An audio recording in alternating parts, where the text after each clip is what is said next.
Is there any reason why we can't hear you guys?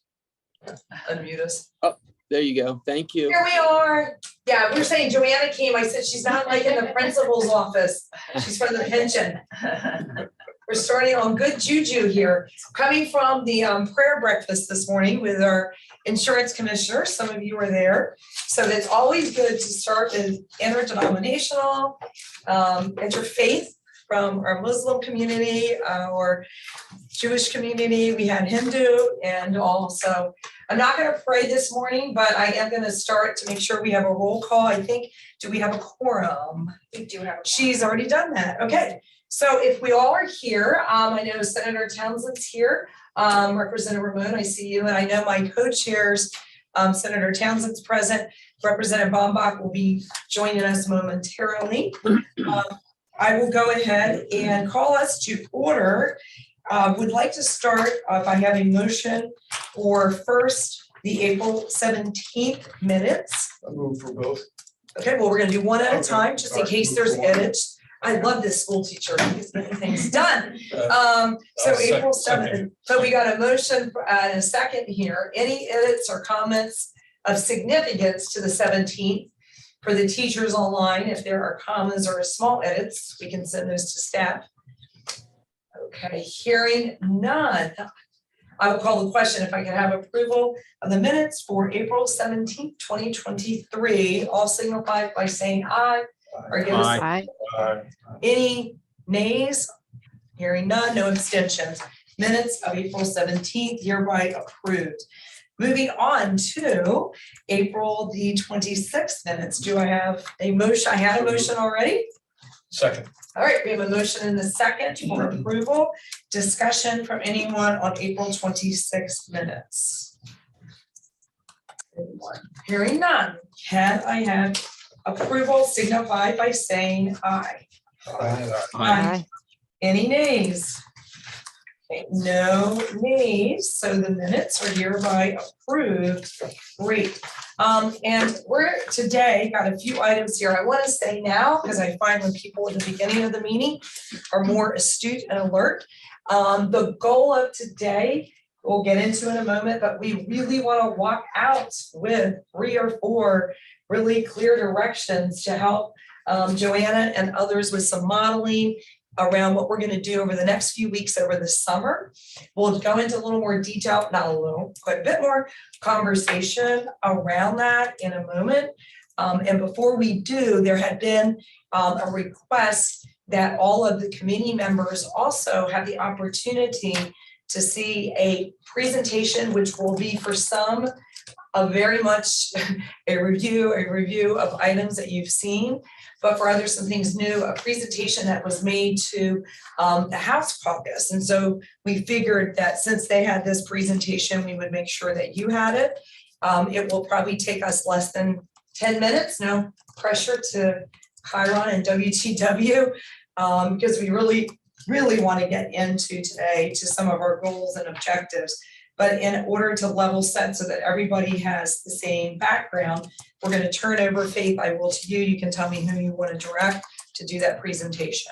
Absolutely. Thank you, Lieutenant Governor. So I like to just introduce briefly Rebecca Warnkin from Willis Towers Watson. I think Rebecca's gonna start us off on walking us through this brief overview on other post-employment benefits and just some background just to share to further deepen the subcommittee's understanding of the broader issue that we're trying to work through. Rebecca, do we have you on the line?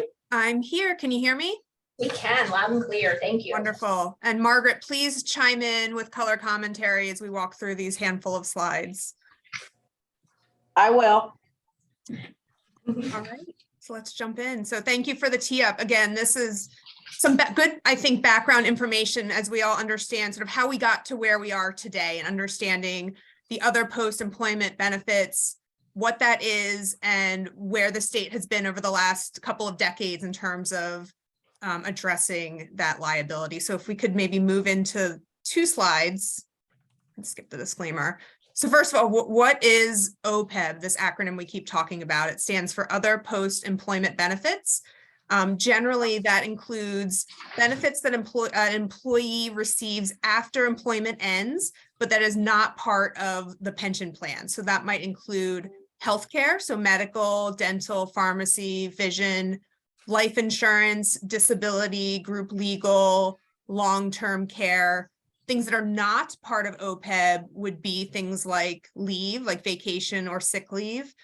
Anything that's covered under COBRA, so that's sort of the termination, that's sort of a separate accounting standard.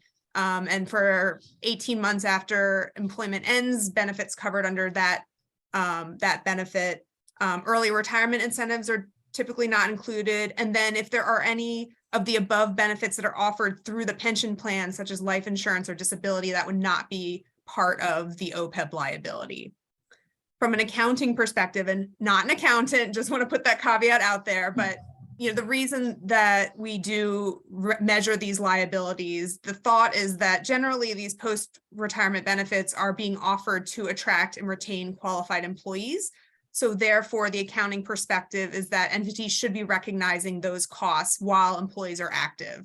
So we think about, new hires who are 22 years old, potentially, earning a benefit that they will be using many, many decades from now. So the reason that these are liabilities that are measured today is recognizing the very long tail on offering these types of benefits. All right. I think we can then move to the next page. With, again, going back several decades in history, and a large reason that we're here today to talk about the OPEB liability and ways to solve are because of the accounting standards that impact how the state measures and reports out on these liabilities. So two acronyms that we'll touch on. One is FASB, which is Financial Accounting Standards Board, and then GASB, which is the Governmental Accounting Standards Board that would apply to entities like the state of Delaware. Typically, GASB lags a little bit behind FASB and what's being implemented in the private sector. And then we also see accounting rules that impact pension plans and OPEB plans, OPEB typically lagging a little bit behind the accounting standards that impact the pension plans. So if we go back to the 80s and early 90s, the FASB accounting board put out some regulations around how private sector companies need to measure and report on pension liabilities, and then later these OPEB liabilities. The GASB followed suit first with the pension plan. So in the early 90s, the state was required to report out on liabilities for the pension plan. And it was at that point in 1994 that the state started measuring the OPEB liability. Now, there was no requirement at that time for the state to report on that or do any kind of auditing on financial statements. It was truly just, all right, we are measuring this for our pension plan. Let's look at our OPEB liability as well. And Margaret was involved way back then. We then maybe jump a decade. And at that point, GASB enacted GASB 43 and 45. And so for the first time, government employers were required to measure and report OPEB liabilities in 2004. However, it was just a footnote. It wasn't until 2017 that that OPEB liability amount needed to appear on the state's balance statement. So the reason this is notable and important is up until this point, there was no requirement to report or measure the size of an OPEB liability. And so all of a sudden, a fairly significant amount was now appearing first in a footnote and then later on your income statements. So there was sort of some recognition by credit rating agencies that this is new. We're going to give everyone a little bit of time to measure these amounts, make a plan to address these liabilities. But over time, we really expect government entities to over time reduce the size of these unfunded liabilities, which, as we've been talking about in this committee, have now grown to several $1 billion in unfunded liabilities. So that's some of the backdrop here, that the accounting board changed how these liabilities were being measured and reported, and rating agencies looking at these amounts for the first time and expecting that, it might take a little bit of time, but that states were making progress towards funding these liabilities. And then at the bottom of the timeline, we have some of the specific actions that the state has taken over the last 2 decades to address. So this isn't something that just popped up today and we're talking about for the first time. The state has made a number of different actions to address, starting with the creation of the original Retiree Benefit Study Committee in 2005. It was determined by that committee that pay-go funding, so just paying these claims and benefits as they are incurred, was not sustainable, and looked at the state's employee pension plan as a model for creating a multi-year funding plan. The state established an OPEB trust in 2007. Some changes were made in 2012, as we know, to the health plan eligibility and cost sharing structure for anyone who retired on or after 2012. The state adopted an employer group waiver plan in 2013, which was an alternative vehicle for delivering retiree prescription drug coverage. At the time, that yielded $1.3 billion in OPEB liability reduction. I mentioned 2017, that's when the change happened, moving the liability from a footnote into the balance statement. So that was what triggered the Executive Order 34 to reestablish the Retiree Benefits Committee to again look at the impact of this large liability and potential impact on credit rating in Delaware. And as we know, in 2022, the Retiree Benefits Study Committee issued recommendations on areas for further exploration, and the State Employee Benefits Committee voted to implement a group Medicare Advantage plan with Highmark. So that is the history of sort of how we got to where we are today. And just a couple of reminders that we've covered around the current state. The unfunded OPEB liability is currently $8.4 billion as of July 1st, 2022, projected to grow to $20.7 billion by 2042. Currently, the state has a funding policy, which is approximately 0.36% of payroll, so that as of July 1st, 2022, that OPEB assets were $582 million. So significantly less than the overall size of the unfunded liability. We've also talked about the impact and implications for the group health insurance plan, so the GHIP. As we've been discussing, the special medic fill plan is self-funded. The state pays claims and administrative fees. Those claims are currently pooled with the active and pre-65 plans. The GHIP has experienced several consecutive years of budget surplus, and therefore all premiums were held flat for a number of years. However, projected shortfalls had necessitated an increase in rates for the non-Medicare plans once in July 1st, 2022, and again for this upcoming July. So important to keep in mind that we're looking at this both in terms of the long-term tail on the liabilities, but also the realities of a funding shortfall right now for the GHIP, where the current methodology is that all those claims are pooled together. And then last, just noting, as we've shared previously with this committee, 19 states offer choice between Medicare Supplement and Medicare Advantage. 16 states offer Medicare Advantage only, and 5 states offer an individual health reimbursement account to purchase coverage. So the point being made to the legislators that there's a number of different ways states are addressing the OPEB liability. It's not just a problem in Delaware. This is something that all states are grappling with and addressing in different ways. And then maybe just to move to one last slide. None of these are recommended solutions, just to make that really clear here, but for all of the different government entities like Delaware that are struggling and needing to come up with a plan to reduce their unfunded OPEB liabilities, a number of different ways that entities are dealing with these challenges. So one, benefit changes. So potentially freezing the plan to new hires, reducing the benefits offered. So that could be increasing deductibles or copays, offering alternative plan types such as group Medicare Advantage, changing eligibility requirements, changing the spousal benefit eligibility, States are also looking at potentially capping or moving to account-based. So a cap would be subsidy provided state, and then retiree would pick up any costs above and beyond that amount. So that would limit the size of the liability. In the middle, we've talked about marketplace or exchange approach. So that's another option. Funding strategies. So looking to reduce the unfunded liability through increased funding. And then last, full exit, eliminating benefits for retirees. Again, not endorsing that solution, but just to complete the spectrum of options.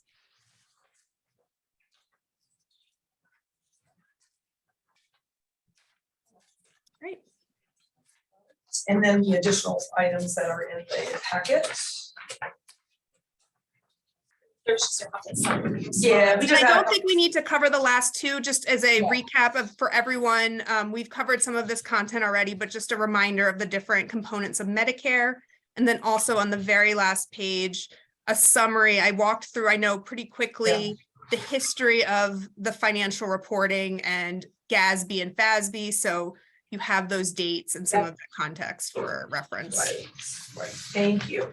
And again, for some folks, this was a total repeat, but for those perhaps who were not, we wanted to make sure, since I know my co-chair, Representative Bombach, was able to have y'all present in the House caucus. We thought it was important that everybody had that and get to see the items, and they all were up and posted. So thank you. Any questions on the history? Yes, Wayne. Since these documents become somewhat official, on the last footnote on the bottom of page 3, could you add there 15 states offer a Medicare supplement only? Yes, we can add that. Thank you. Anybody else? Okay, great. If not, we will get on to our next agenda item, which is number 4, yay, goals and objectives, because we want to kind of give direction for Joanna, who, again, you are not in the principal's office. She keeps acting like you're not. She's here to have fun and have fun. It's gonna do that. We're gonna have to, if you're gonna come up with some great options. Reminding everyone, we are advisory. We are giving options to the General Assembly, to the governor. We are not the be all end all. We are not the SEBC, and we are not the General Assembly. But we all hope that whatever recommendations over the next several weeks, over our summer, that we come up with hopefully are really impactful options that will be useful and employable to impact all employees, retirees, so that we are as healthiest that we absolutely can be. So now that I've set that table, want to have us go right into today's subcommittee. If you want to advance the slide. I'm going to quickly do this, and feel free, Faith, to tag team, and to my colleagues, Senator Townsend and Representative Bombach, I'll have you jump in a minute or so. We have had the opportunity to talk, and we really want to make sure that we are identifying and implementing the funding, eligibility, and plan design. And we are thinking very highly of things around the tentative date. This is not in stone, right, Faith? This is just a roadmap of where we were thinking. And our goal would be that we would have a plan that addresses, again, the funding, the eligibility, that will allow us to have a blended discount rate by January 2030. And that we would have an incredible goal of really reaching a point where we can all be very proud of the fact that this issue has been addressed, hopefully in 30 years, around 2055. And if you want to go to the next slide, that we will have, again, realistic funding for the budget, and to make sure, I know my colleagues who are both online are very happy to work with the other electeds. We have Senator Pettyjohn and Representative Ramon, obviously joining Representative Bombach and Senator Townsend, to recognize that if we do look at a funding source, I know that, and I'll stop and take a breath, that we were really hoping, and I think this has been something we've heard from all of you, and I know, Wayne, it was in what you had even submitted, that we look at something of at least including in the budget and codifying 1%, perhaps a little different figure, but to really address this. And so I want to stop and, take a little breath here, because the next thing that we get into is really important. And that's why Joanne is here, and we've got Dave and others. We really want to give good modeling. And at the end of our last meeting, we had a great list of like 16 things. How many can you model, right? Right. Right, and so Joanne, I'll have you like jump in a second after we have Representative Bombach or Senator Townsend make comment if they choose to. But we really want good models, and we really need to make sure that we have plans in place that are impactful. And so before, I go, any further and say a lot, I know that I really want to say this, and I'm turning it to Paul. We have heard loud and clear from current retirees, they do not like Medicare Advantage, that is a plan. And so I think as we look to the modeling today, whatever suggestions come from this task force, we want to have perhaps 3 or 4 that are potentially that you can run. You may not be able to get them all run by the next meeting, but we really want to make sure that they are doable and won't be impactful. Representative Bombach, I know you're there. Senator Townsend is present as well. Rep Bombach, would you like to say anything at this time? Sure. First, can you confirm that you can hear me? Yep. Okay, very good. And thank you, Lieutenant Governor, Madam Chair, for this opportunity. So I look at the 3 categories of the funding, the eligibility, and the plan design. So I'll start at the first, but actually I'll back up to, I think the point is our goal. And I'd like to have our advice include elements that should get us well towards filling that gap, that funding gap. There's a question as to whether we should be aiming for 100 or 80 or some other number in there. And my understanding is if we advise clear steps that get us predominantly to fill it, that's sufficient. So I don't think that we need to necessarily get to 100, but I'd like to see us, aiming for certainly north of 75. Okay, So Representative, not to stop you, I just want to make sure everybody understands that. Joanna, did you want to add anything to his languaging, or you okay there? No, I think you did a good job. Okay, go ahead, keep going then, Representative. Very good. It sounds like on that I listened well. That's great. Okay. So on the funding level, I indeed would like to see us codify, and as early as June 30th, a commitment, really a commitment, an obligation of the General Assembly to direct, I would say, between 1% and 2%. I'm a little bit of a fan of 1.5%, but it may be that 1% is actually more politically reasonable.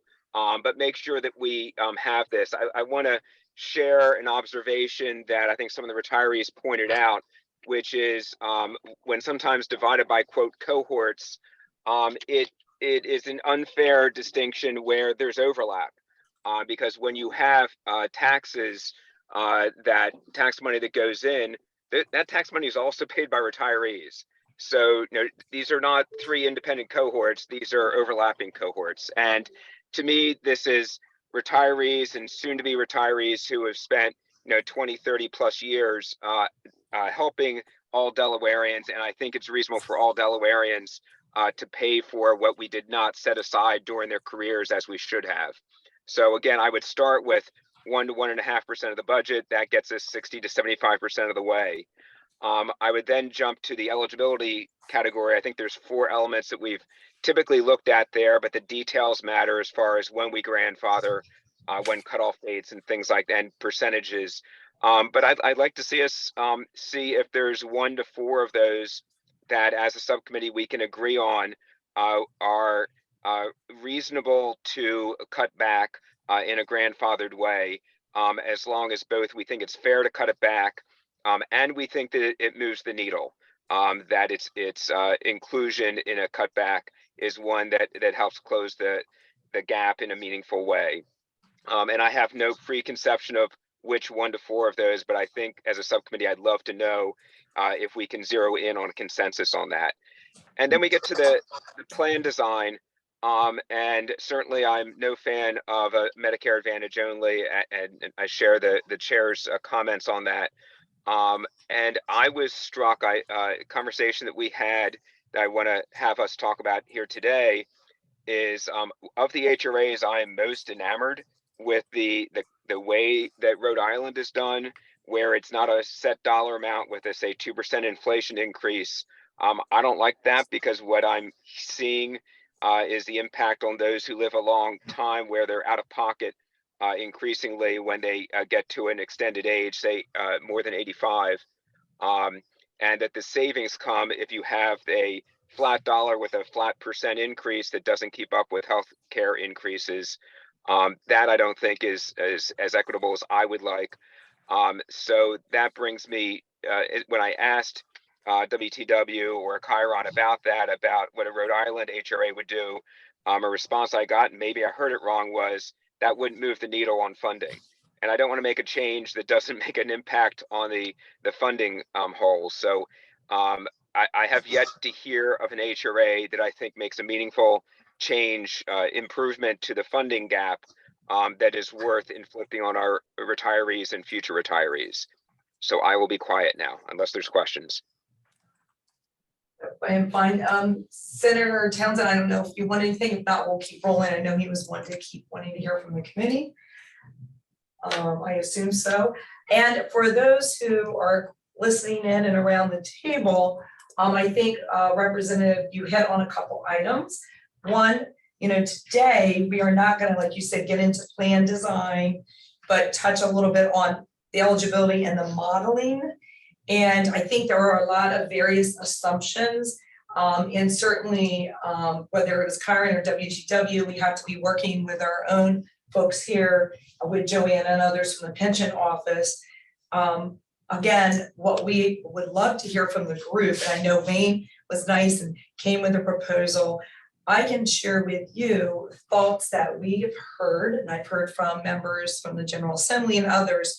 What we were thinking, Joanne, was if we were able to model whether you exempt current retirees, do an exemption, and then do the modeling, which kind of Wayne will have you talk in a moment, include some of your items, where you are looking at, we'll start with the last one that Paul talked about.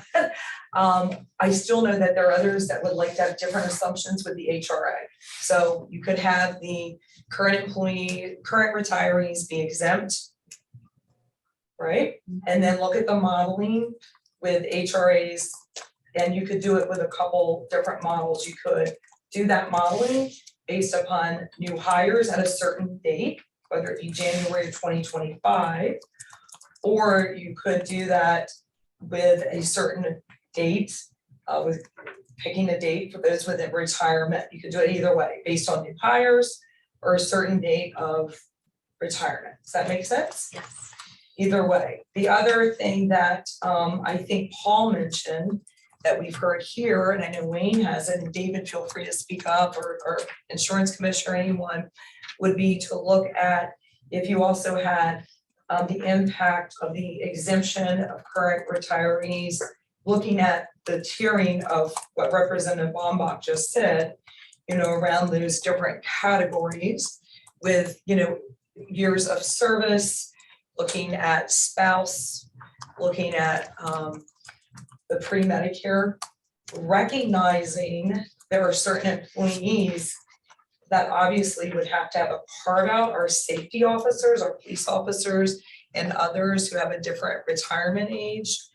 And I'll stop there for the moment because I don't want to monopolize things I've heard requested. And I don't want to feel like I'm speaking for those who are not speaking up here. So I'll turn to my colleagues. Dave, if you would like to add. Yeah, thank you, Madam Chair. So to follow up on Paul's discussion on HRAs, I mean, asking Chiron and WTW, have there been any models where at the tail end, you exempt those people once they hit a certain age. So the state would pick them up, pay 100%, once they hit 86, 90, whatever that age might be.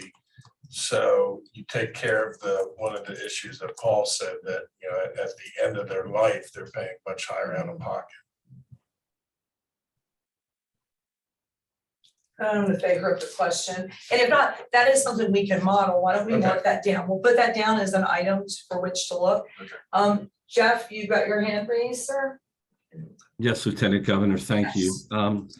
I would like, if we could go back to slide 2 of this presentation, I would like to suggest that the priority order for our consideration should be 1, funding, 2, plan design changes, 3, eligibility. Let me talk about funding to start.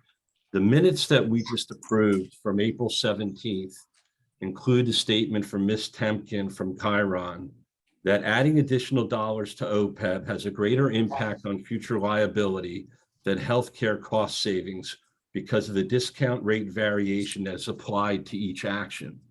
And if we look at the document we're about to get in, we've been told that 1% would get us to 60% funded by 2052. The discount rate increase would be, I guess, short-term to 5.64, and we'd move to 7% beginning in 2036. So I would like to know, building on what Representative Bombach said and what I offered at the end of the last meeting, what does 1.25, 1.5, 1.75, and 2.0 get us? I'm assuming they're not linear, that there is some compounding, and I'd be interested to know how quick do they get us to that I guess target 7% discount rate. I'm assuming it'll be sooner than 2036. How soon, we don't know, and I think we need to know that. And then what's the impact on the overall funding by 2052, which is going to be greater than 60%, but it would be good to know that. And I think that is a big foundational piece for us. Moving to number 2, the plan design change.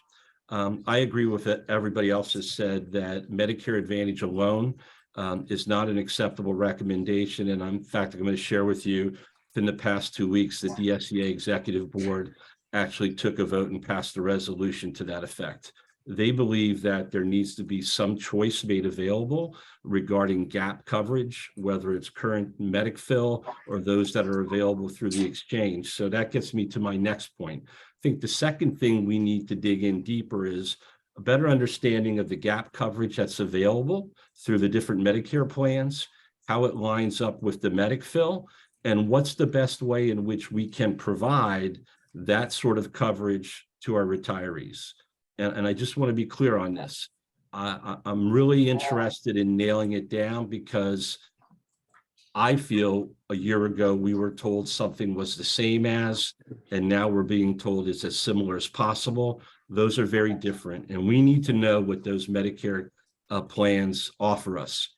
And then third, and the last place I would go is to the eligibility requirements. This is something we dealt with in 2012. It's more complex. And quite frankly, what I'm seeing from the funding numbers and what I anticipate the projections could give us, as well as decisions around how we provide the coverage, we may be at Representative Bombach's target of 80, 85% before we even get into eligibility requirements. So those are my thoughts and suggestions for a path forward, looking at funding, plan design, then eligibility, seeing where each of those gets us individually and in combination. And I think we're going to arrive at a place, like Representative Bombach said, where we'll be comfortable with the level of funding we've achieved. We'll meet that goal of getting a better discount rate sooner, and the numbers for 2052 will look like we want them to look like. So just wanted to put those thoughts out for people. Thank you. No, thank you very much. We've had a few hands raised, and I know Joanna, you might be able to actually answer now, or Secretary Geisenberger, the question of Mr. Tashner, where we stand presently, and certainly we'll include this though in our next several meetings around your requests are around 1%, 1.5, 1.25. Joanna, can you say where that would be today from your data points? And why don't you say who you are? Not everybody knows you. So, good morning, I'm Joanna Adams, I'm the pension administrator for the state of Delaware. The power behind the scenes. That's So right. go ahead. Every retiree's favorite person at one point in life. So if we went to, I don't have quarter or 0.5% increments. If we went to 2% funding, it would certainly take us to a 93% funded ratio. But that's part of our challenge is identifying our goals or identifying our options to model and making sure that they're actually realistic goals Right. when we model them. Right. Otherwise, we just continue to spin Right, our wheels. And Secretary Kate is unable to be here because of a funeral, and he would say for this year's budget, that number is, not able to be, probably know that if he were here, not to speak for him for two. But do you have others? And Secretary Geisenberg's come off screen. I figured you were gonna jump in on that number, sir. So I think it's very important as we talk about the increased funding scenarios that we also focus on the pay-go assumptions because the two are interrelated. If you assume that you will continue to do pay-go at whatever growth pay-go the calculation comes to, and then you make a 1% or 1.5% or 2%, you can certainly get to higher funded ratios, no doubt about it. But we also need to be focused on, are we going to simply let pay-go go wherever it goes? So right now we've got a 9, I don't know what the number is, Joanna, close to 9% of active payroll, something like that. That's correct. We need to look at, does that number rise to 10%, 11%, 12%, 13% if we don't make any changes in plan design or eligibility? Because if you simply assume that you're going to let pay-go rise to 11, 12, 13, 14, 15%, whatever number it goes to, and you simultaneously fund 1% or 1.5%, yes, you can certainly get to over 20, 30 years to a close to fully funded ratio. But the two are interrelated. And I think that that's going to be a very important thing for everyone to keep in mind, because that's what ultimately eats into our ability to fund other things with the state's budget. That's what, I'm confident that if we build 1% into our architecture or 1.5%, and we remain committed to it, that's something that the state can do. But if we're also simultaneously letting that pay-go number go to 10, 11, 12, 13, 14, 15%, I'm not sure the operating budget can support that in the long term. So I think it's going to be important as we look at these scenarios of whether it's 1%, 1.5%, that we also come back and focus on what is that pay-go number that gets us to those funded ratios, because I'm not sure those pay-go numbers are sustainable in the long run without making plan design or eligibility changes. Thanks for those comments. And Representative Ramon, I think you're there. Your hand's up. We see your chair. You must have. I am, Madam Chair. I hope you can see me, but if not, that's good. And oh, there it is. Is that better now? We see a desk, but that's okay. Or that's what I see. Oh, let's see what I did wrong. All right, well, I'm sitting here. I don't know how. That's all right. You can take the camera off. Why don't you take Okay, the camera off? so let's go through some of the basics then. In my mind, like the simple stuff is the exemption of the current retirees. We know we're going to do that. Every situation we do should have that included into it. The second is, of course, the tweeners, those who are within 5 years of retiring or 10. That needs to be a little creative with some choices. And then, of course, you have the remaining staff, which you could do a blended options with maybe some sort of pay compensation. And then the new one should be something strict. So that, and for my mind, that's the path forward for taking care of benefits. But I think there's two other things that were said here that are difficult and concerning to me. The first was, Delaware struggling like all the other states to get to whatever we need to get to wherever we're going. I don't know any state in the nation that had a 25% extraordinary income surplus last year, and last 2 years, basically, based on their expended income. You know, we had 1.4 nearly and 1.5 if you took the original statements to now, the original governor's recommended budget to now. So my concern would be, first of all, I don't think 1% is acceptable. It should be more like 2, because the second statement that was clearly made was that, you know, we promised, if I did anything like what we're considering in any of my businesses, I would end up in court. We promised people something and we're changing it. Now, some say, oh, you're allowed to change it. Like, you know, look at DuPont, look at all these other companies.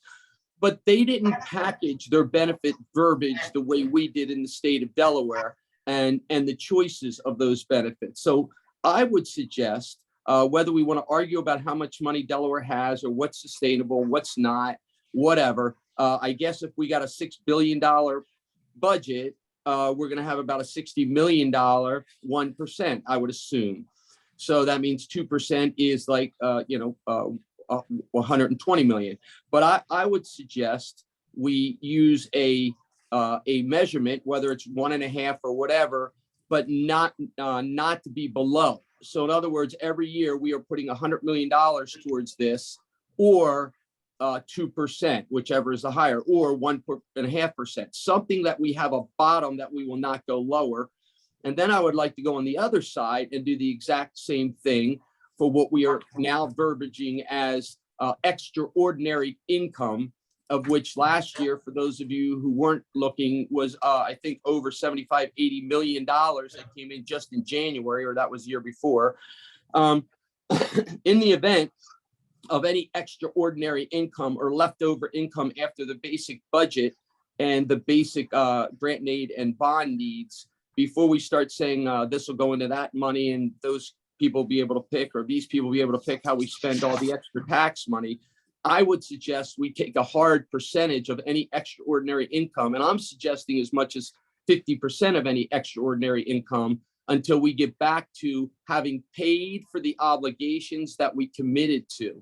I think it's irresponsible to say, well, for forward-moving budgets might not be able to afford 2%. We've had we're well over, we're going into the $4 billion of surpluses in the last 3 years. I just think it's preposterous. We screwed up. We owe money, pay what we owe, get back to normal as quickly as possible so we can continue to be competitive, because the thing we are forgetting is it's a competitive world out there for hiring people. Trust me, you know, our payrolls have gone up substantial percentages. When we moved up the minimum wage, everything else followed. And right now the cost of good quality people is higher. That's not bad, but the state of Delaware has to be competitive in that. And if we're going to have to make up for what we weren't doing previously and be competitive for the next 10, 20-year commitment, whatever we're talking about, I think that's not prudent. I think we should absolutely be committing a very large percentage of any extraordinary income until this is satisfied. All right. Thank you. Thank you very much. I don't know where you are on the screen, but we heard you. I'm still trying. Better my voice than my face, right? Right.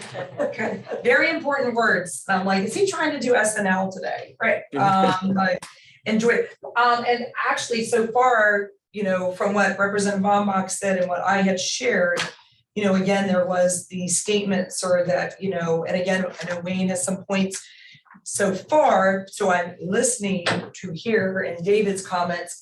I haven't heard yet anything that so far does not exempt current retirees. I mean, there might be other thoughts or other ideas, but I've only heard those so far, which are exemption, grandfather, whatever language you choose, but the exemption.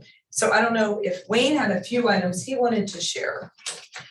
Thank you, Madam Chair. I submitted to the committee yesterday, and I understand it'll be made public later today. Is that correct? Yeah. First of all, I think in general, this committee needs to pick up the pace, very honestly.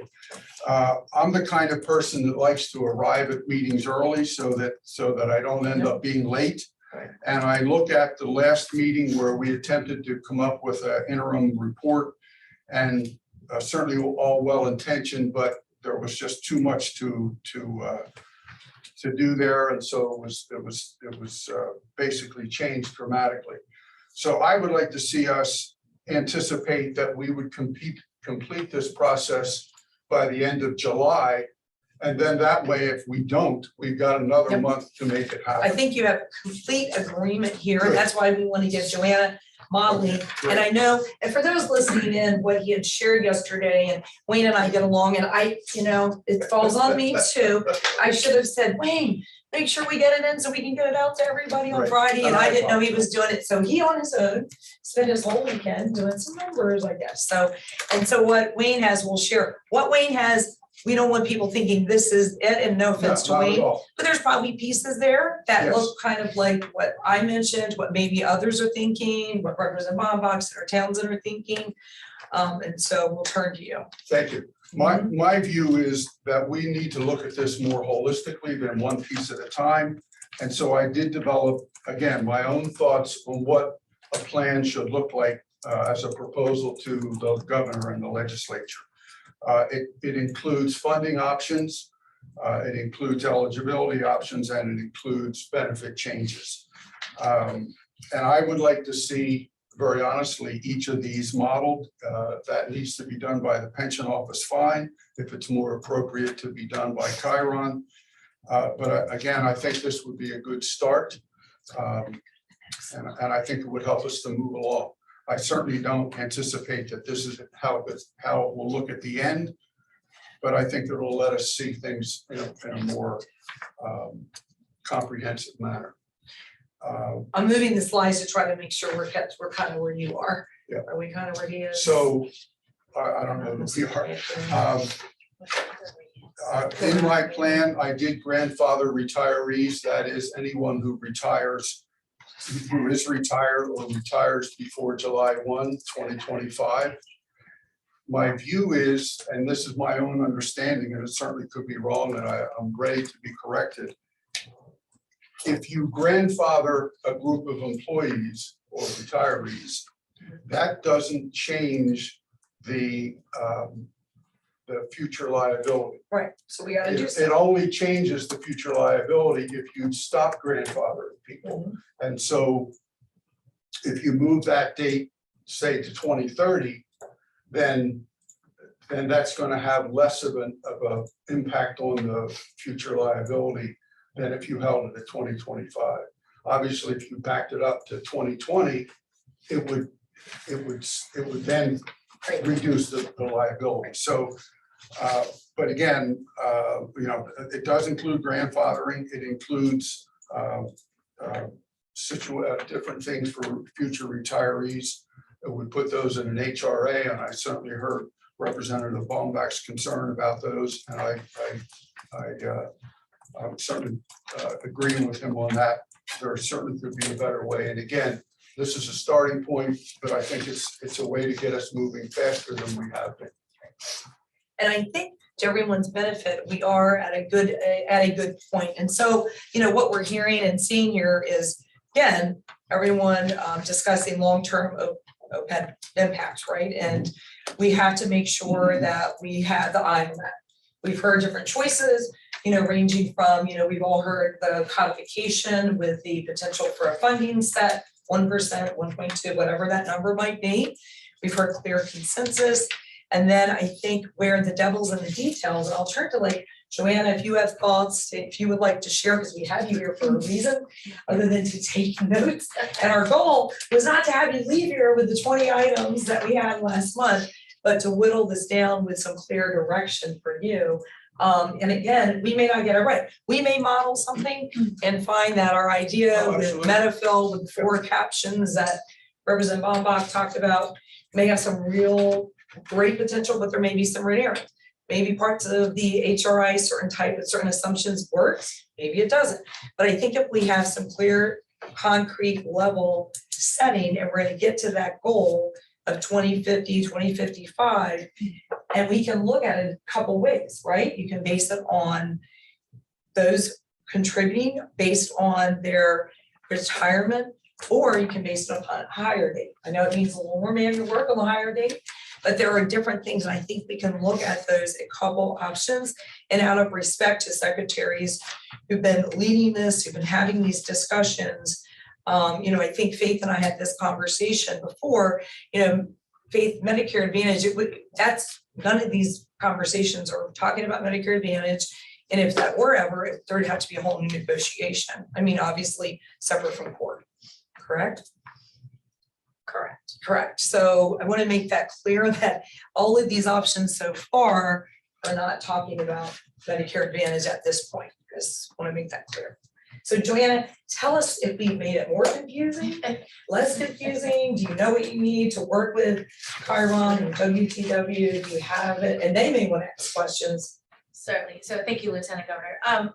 So what I'm hearing still is every committee member's individual opinion. Mhm. And what would really be most helpful to Chiron is we would really like very specific direction, meaning please model 1% funding, boom, done. Mhm. And then on the changes, let's look at doing the graduated state share with a higher date as of, or the graduated state share with a retirement date as of. We really need the committee to come to a consensus on what we're looking to model. We'll model each of them individually, and then we'll put them together. So that we'll say the most popular items, then we'll combine them all into one model in the end, and you can see where we are. If that meets our goals, then we're great. If it doesn't, then we know we can go back and maybe tweak a little bit. Okay, good. No, and I think that is clear, and if we got your items there. So, Faith, I don't know if you or others here who want to come up with some languaging right now, if we want to throw some things out for them for the modeling, what do you think? Well, we do have another slide deck that we could potentially bring up that I think does move us in the direction why don't of we do what that? Joanna was just suggesting. Yep. So let's go there. Do that. I think we want to. And all remember, this is not etched in stone. We are an advisory board created by the Senate Bill 29. So this is not the final everything. So if we missed something today, but what we don't want to do is keep throwing new things at you each. That is correct. You might get a few more next week if we don't get them all to you today, but yeah. All right. Let's go ahead and skip to page 5, or slide 5. Yeah. So this is an excellent visual.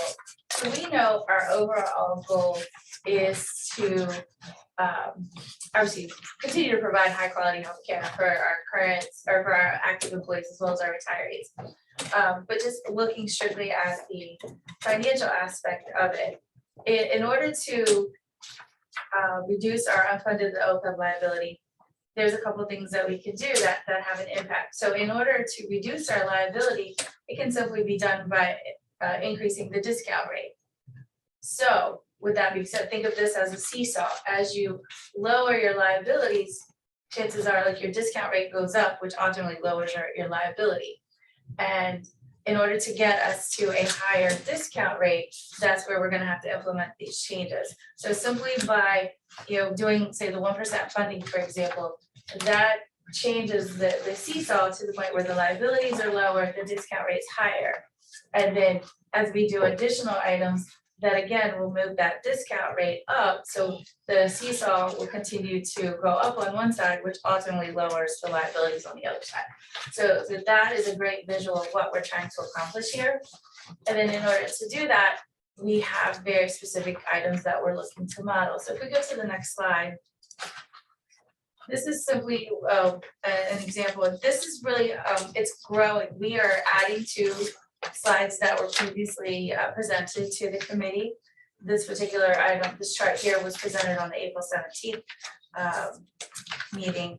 And basically what we're saying is if we do nothing, obviously nothing happens, but if we have a 1% additional funding, for example, we've modeled that. We can show that the area in gray, the other considerations is these are additional information that is presented for the first time. The discount rate begins or would increase to 5.6.4%. And again, we're assuming that it's codified in the Delaware Code and the state shows a true commitment to it. and we continue to contribute 0.36% of payroll, that would then get us to the full 7% discount rate beginning in 2036. And then it has a funded ratio impact of 60%.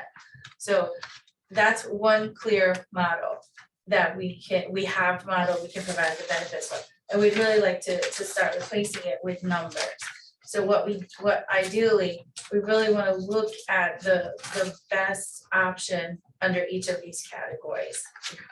Okay, and then going to the second slide, so this is where we would look to the committee to give very specific direction.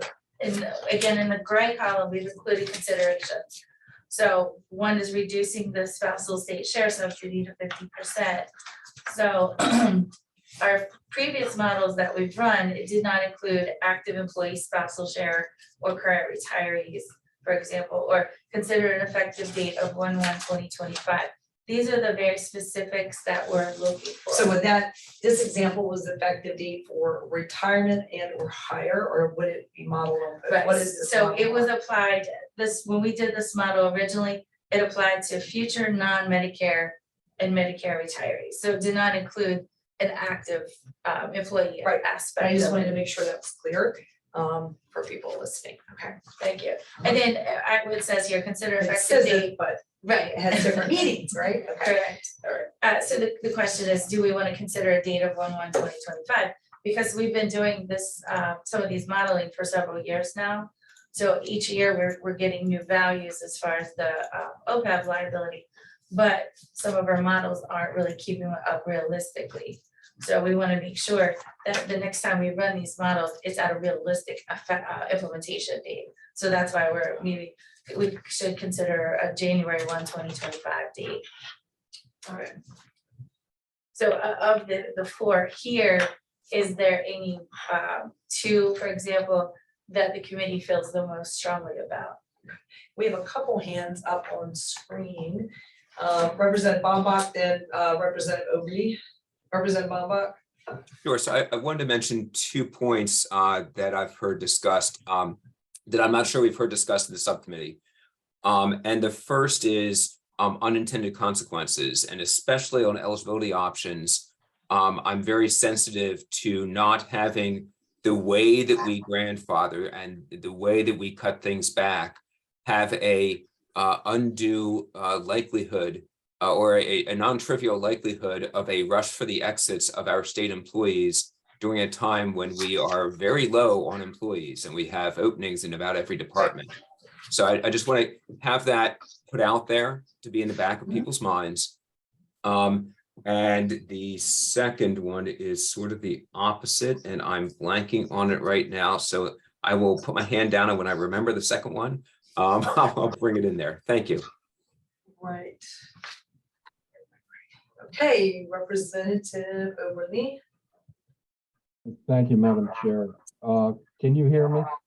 Yes, I think if you stay in a certain spot, we can hear you. Yeah, I think Mike's got a microphone here that was probably generated in 1920, but Right. that being said, I had 2 questions, or 1 question and 1 comment. I know it would appear that we're going to model out a contribution of 1.25, 1.5, and 2.0. I guess my question is, at the 1% level, it suggests by 2052, the liability will be reduced by 60%.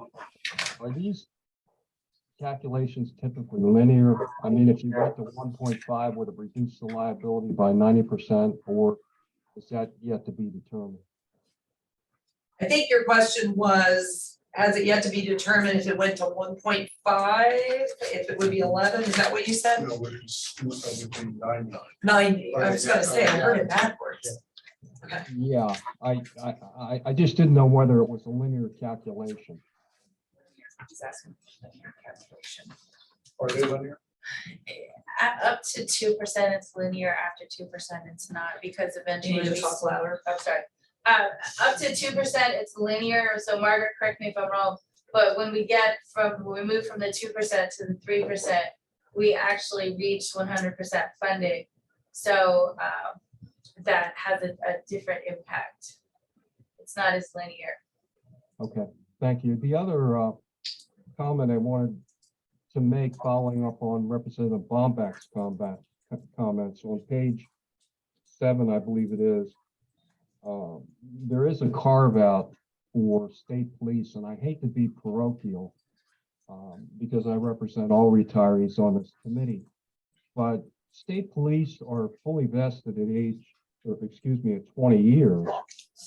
So if you were to require these individuals to work to age 55, quite honestly, I think it would have a negative impact, not only on recruitment, but after 20 years, the physical and emotional stress that these people go through, it raises a number of concerns around requiring them to work to age 55. The bulk retire after 20. So we currently have a crisis in terms of recruitment for state police now, and I think it would have a negative impact on recruitment, and quite honestly, a negative impact on public safety if we would require troopers to work to age 55. So I wanted to put that into the record. Thank you, and I think Representative Bob, I may recall what he was going to say, but I see Secretary Geisenberg, was your hand up in relevance to what Representative Oberly stated or something else? I just want to reiterate that that I don't think anybody's proposing requiring anyone to work to a particular age. The question is, at what point do you become eligible for a healthcare benefit or a fully funded healthcare benefit? In other words, none of this, just repeating what I said at the last meeting, none of this changes when people can retire. None of this changes when people become eligible for their pension. It's a question of when you become eligible for fully funded healthcare benefit. And you could, and if I could add, you can also structure this in a way that you don't become eligible for fully funded, but for partially funded, whether it's 75%, 50%, whatever, until you reach a certain age. So My point is, Secretary, that if you require an individual to work to age 55 when their pension vested at 20 years, you're going to leave them naked in terms of healthcare coverage for potentially, if you have a trooper that comes on at age 22, for over a decade before they receive healthcare benefits. So that's the point I'm trying to make. And that will drive them to work to age 55 in order to secure those healthcare benefits. okay.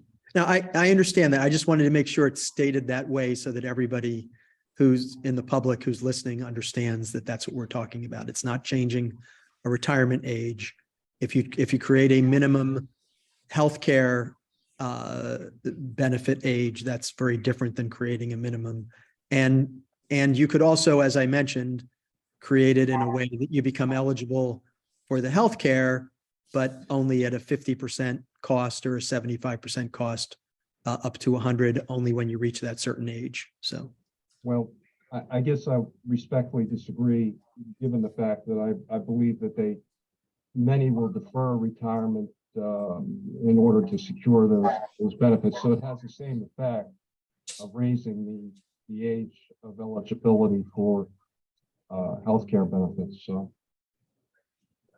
Thank you both for that. And I think that is the direction, we have to figure out which way we want to proceed. And again, it can be, you both are talking age, it can be years of state service, and how much you pay in based on years of service. But thank you both for that dialogue. And I assume Representative Bombach, you have remembered what you forgot. And I also want to mention to Joanna, Senator Townsend, Representative Bombach, many of the electeds have had conversations for this year's budget, with Controller General, OMB. I think going beyond one, and I don't want to speak for my colleagues in the legislature, but I don't envision more than the one this year, but I think it's good to study that number, but I could be wrong, and Representative Bombach, you can correct me, or Senator Townsend on that. But Representative Bombach, go ahead. So I want to, I guess, reinforce Representative Oberle's, when I read the eliminate future vested retirees from eligibility for healthcare, I think that directly says that if a trooper retires after 20 years at 45, that they have no health coverage. So I think it that does indeed cause them to want to keep working. And if we instead were to implement that third eligibility change, as I believe presented in the screen that I'm looking at, that would have impact. I think that's what he was talking about. One thing I forgot is, and I think this is what one thing Wayne brought up, is I don't believe we've got any modeling of what if we increase the payroll tax towards the OPEB for current employees. Currently 0.36%, I believe.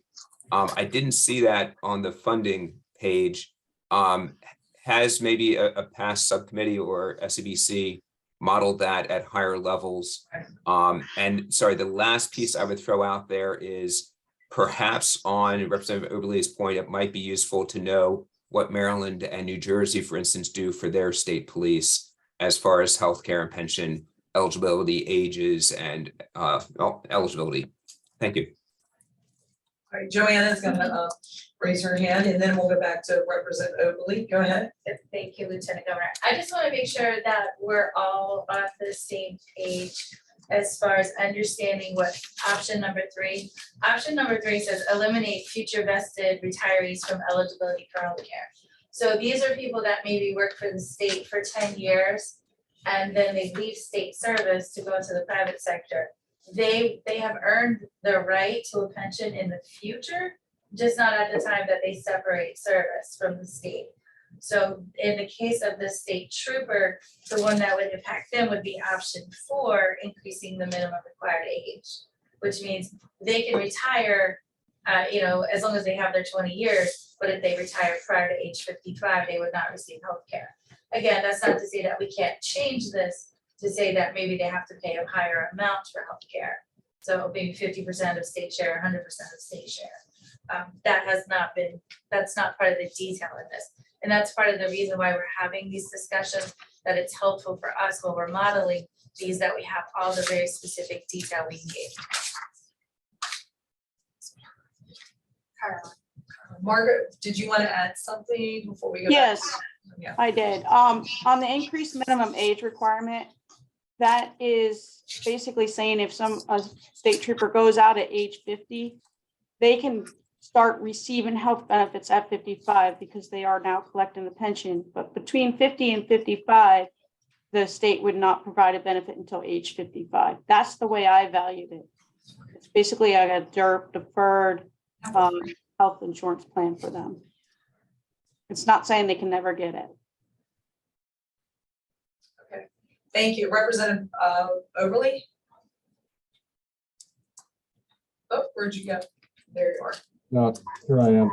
No, I understand that. My point is that they would not receive healthcare coverage after their pension is fully vested for a period of time, which will drive them to continue to work to age 55. When you consider the stress, both physical and emotional, on a state trooper, it has to be taken into consideration, and to propose leaving them naked in terms of healthcare coverage for 12, 13 years, when you have a trooper that comes on at age 22, I think is unconscionable. So, when we talk about carve-outs, you have to take those sorts of things into consideration. And again, I hate to be parochial, but I do represent a unique category of employee in the state of Delaware. And this will have a negative impact on recruitment. We're already stressed in terms of recruitment of troopers right now, and it will just exacerbate that situation moving forward. And quite honestly, when we look at a path forward, I would hope you would take that into consideration. Okay. So I'm hearing not a lot there with around the troopers, carve out with minimum age change. And again, you could flip it around and look at years of service. Go ahead, Wayne. Okay, I have 3 things. First of all, If we're gonna set 2055 as our target date, then I think all of these calculations ought to be done to that date. Right. Okay. Second, could you define the approximate funded ratio? Define it, me. Where are you, See, where are you Yeah, looking at on the slide? on the slide, it's the Top. Yeah, fourth yeah. column, fifth Yeah. column Mhm. is approximate funded ratio, and there's percentages. Can you, I think I understand that, but I'd like to hear somebody that really knows. So let's say, but just using the first example, reduce spousal state share subsidy to 50%.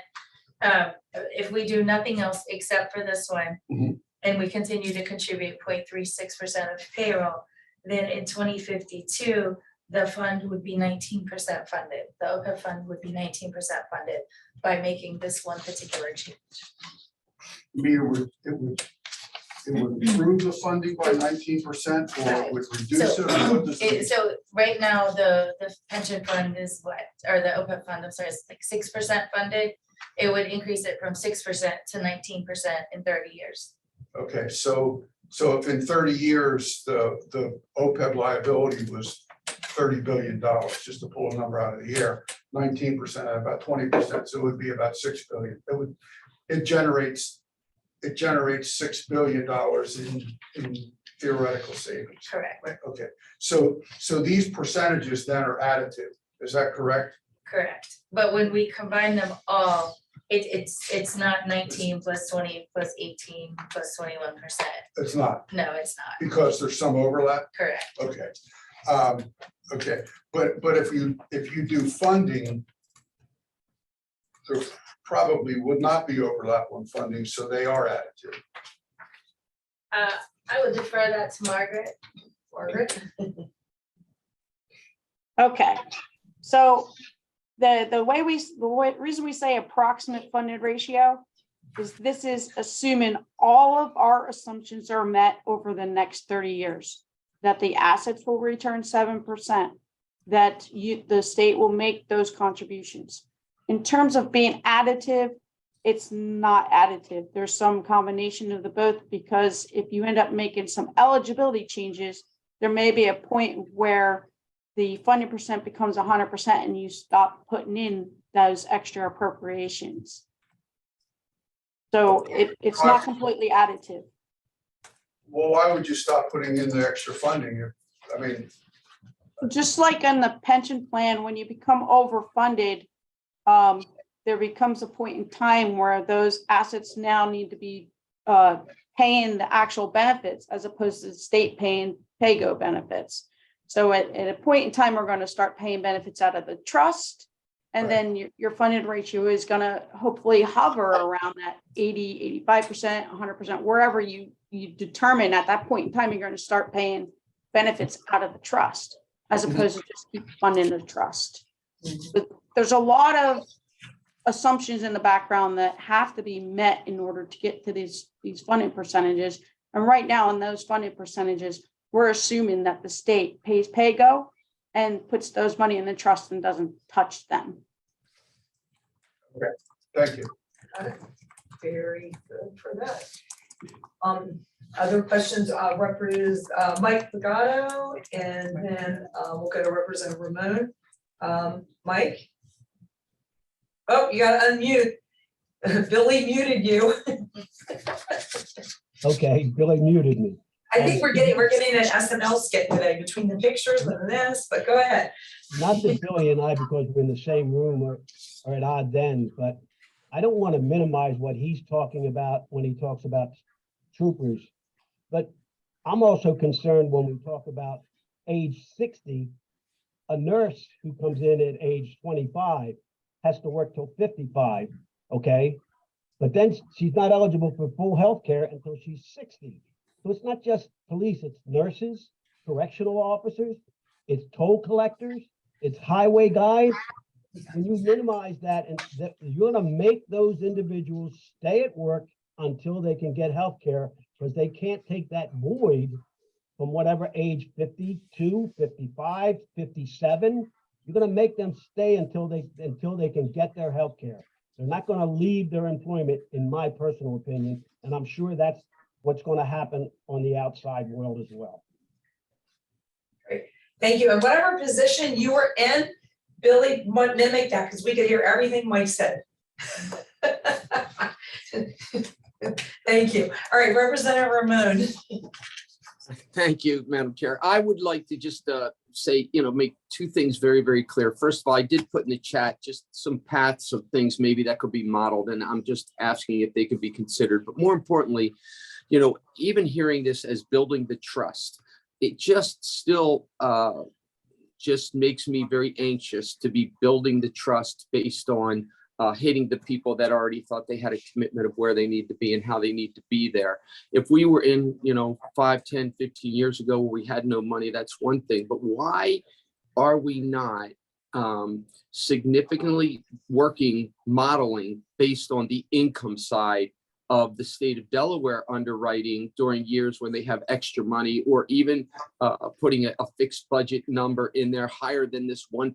It's obviously not enough.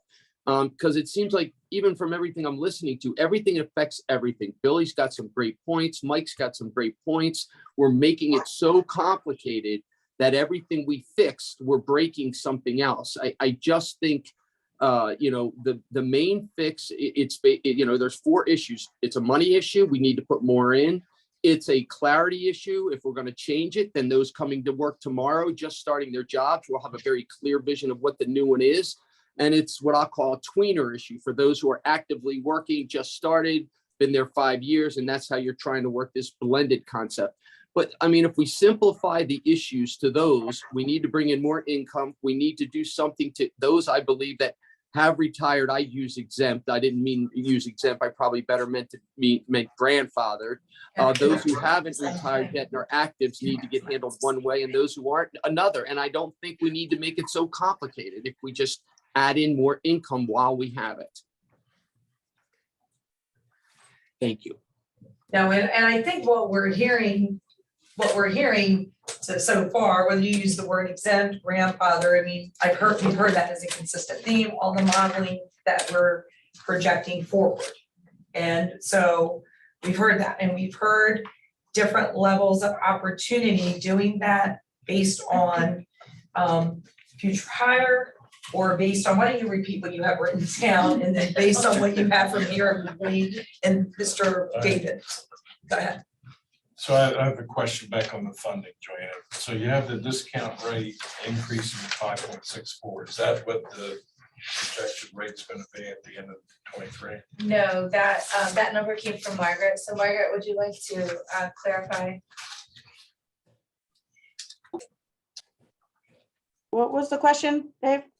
So how did you come up with 5.64 for the discount rate? This is for the 1% funding that you had just responded to last week. So as I do projections, I have to re-blend the discount rate, assuming that your unfunded discount rate is based on the 3.54%. And then as you start funding, I'm able to blend the discount rate between 7 and a 3.54%. And every year out in the future, the more assets you have in the trust, the more likelihood that you're going to end up at the 7%. So the June 30th, 23 rate is not 5.64. Okay. That's a number we'll get to eventually. Right. Okay.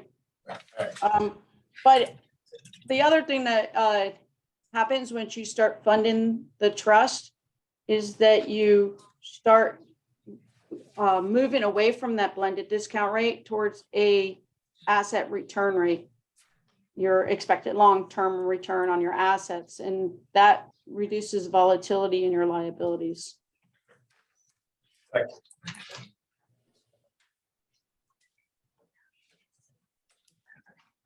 Whatever you're whispering, I'm gonna get in trouble. Art, trying to brainstorm all this. We're trying to solve this, So right? Madam Chair, can I? Yes, go ahead. Can I, since we're still Yes. adding things up, here's what I'm interested in. On the funding, do the 1% and then the variations. The 0.36, add to that see what that brings us, because I think that's important that we increase that rate. And then the second item on the next page on the new hires after 1/1/15, I think would be the date you're gonna use. 1/1/2025. He's saying new hires. New hires after 1/1/15 Okay. come under this scale. Oh, Okay, You so understand that? I did. Okay. I guess I was under the impression that the committee was going to come to a consensus as to what we were gonna model from this way. Okay, that's fine. Well, that's what I'm thinking. so one of the models, okay, so that is, and I don't know if you'll get total consensus, they're probably gonna have to model a couple, 2 or 3 things. That's why we're in the situation we're We're in. in.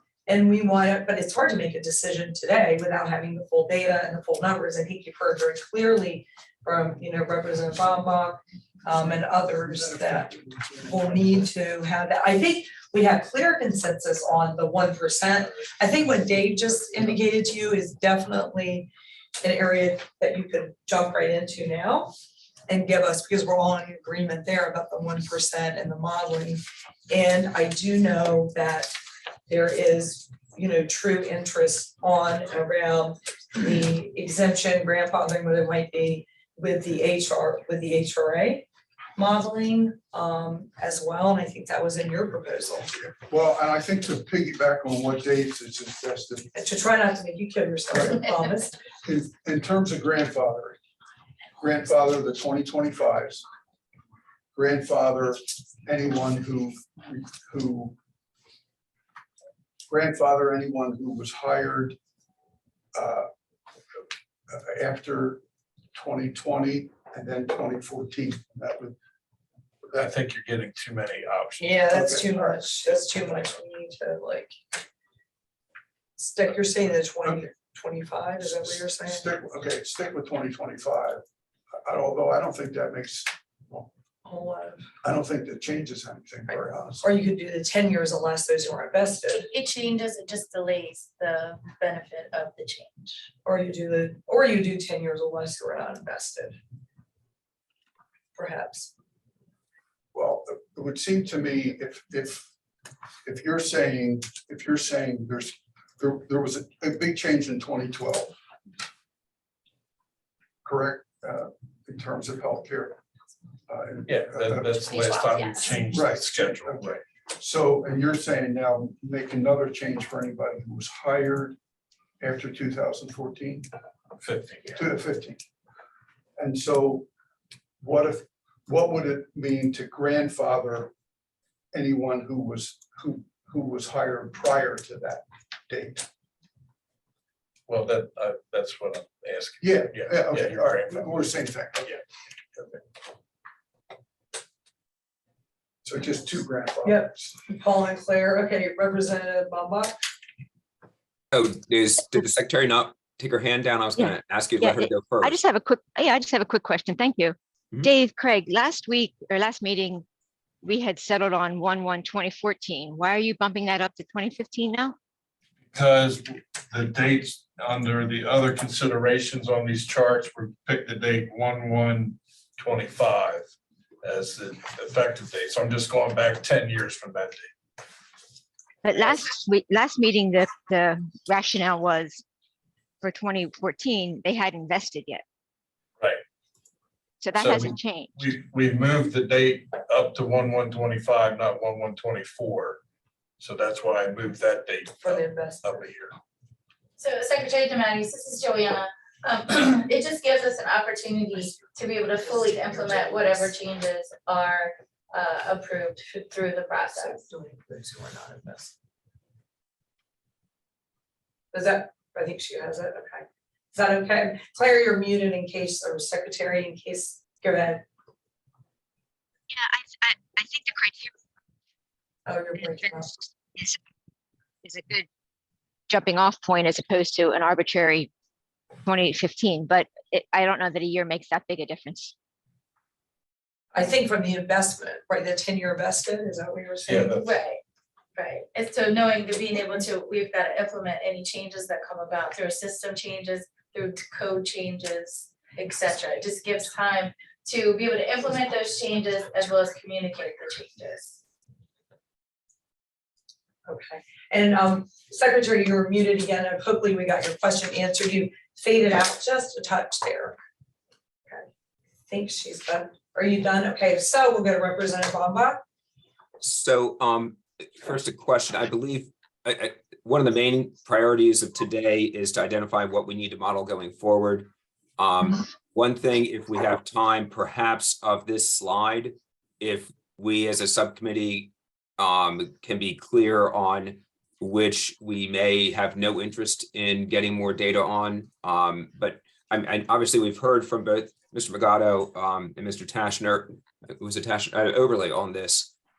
So it may be there's some that they certainly feel should be out. I think it'd be good to get a sense of the subcommittee, but more importantly, the one thing I think that there's a reason to act now is I'd like to see the subcommittee today, and Madam Chair, I completely defer to you on this. Are we able to take a straw poll to see whether the subcommittee supports the codification of a 1% of the budget for? Absolutely. I would love to have that. Sure. And I think that now, although I don't remember whether Senator Pettyjohn is on, I think I heard Representative Ramon say he supports this plus a lot of other things in there. But I think that I've heard support for 1% from several of the legislator members. But I think for us to go back to our caucuses, it will be helpful if we can say, if it's the case, that this subcommittee supports that action. Thank you. Got it. Well, I'll have Wayne make comment and then I'll look for a formal motion. Go ahead. I was going to make the motion. And Representative Bombach, I would make a motion that the minimum that the state put in as a carve out each year be 1%. Well, we're making. I would include the word minimum in there. Okay, okay, so we have I'm moving that. Okay, so we have a motion. I'll need a second before we go to discussion. So we have a motion and a second. Now we have time for discussion. We have the hands up of Representative Bombach and Mr. Tashner and Mr. Geisenberg. We'll go in that order. Representative Bombach. And I think I'm going to echo Secretary Geisenberger. I think there's actually benefit, and this you would not expect me to say, against the word minimum in there. And the reason is I think there's going to be a crossover if we do a 1% or more, where that amount is going to be greater, that once we get over this hump of actually funding this at a reasonable rate, where that's going to be more than we need to be adding it, it's going to take us years to get there. But believe it or not, we will get there. So it may be, and I really just need to defer to Secretary Geisenberg, but I just wanted to raise that point. I've heard from the Secretary before, whatever we have, 1% or more, I'm confident that we're going to, as a state, we're going to get to that point, and we're going to get to the point where we don't need to do that much because we've been successful in, by then, the past decades. That's what we're doing today, is setting that path. I'll be quiet and defer to others. Thank you. Okay, great. And I'm just going by the way the hands went up, but I can, if Jeff isn't parallel, Rick has unmuted himself. So maybe Secretary Geisenberg, if your dialogue tags in better with Representative Bombach, I might jump to you, sir. Go ahead. We'll go to the Secretary and then I'll go to Mr. Tashner. So, sorry, can you hear me? Yes. Sorry, I'm in a hotel up at Penn State. My daughter graduated yesterday. Oh, congratulations. Now So- you have a little extra cash each month. Maybe. Great. She'll be off the payroll soon. Yeah. But consistent with what Representative Bombach said, you wouldn't want to say a minimum. I think the point at which those amounts cross is far in the future unless you make meaningful benefit and design changes. But I agree with what Representative Bombach said regarding the word minimum. In addition, we keep referring to the 1%. I think we ought to be clear about what we mean by 1%. The 1%, at least in the governor's executive order that requires him to include that in his recommended budgets, it's 1% of the prior year's operating budget. So that excludes any supplemental appropriations.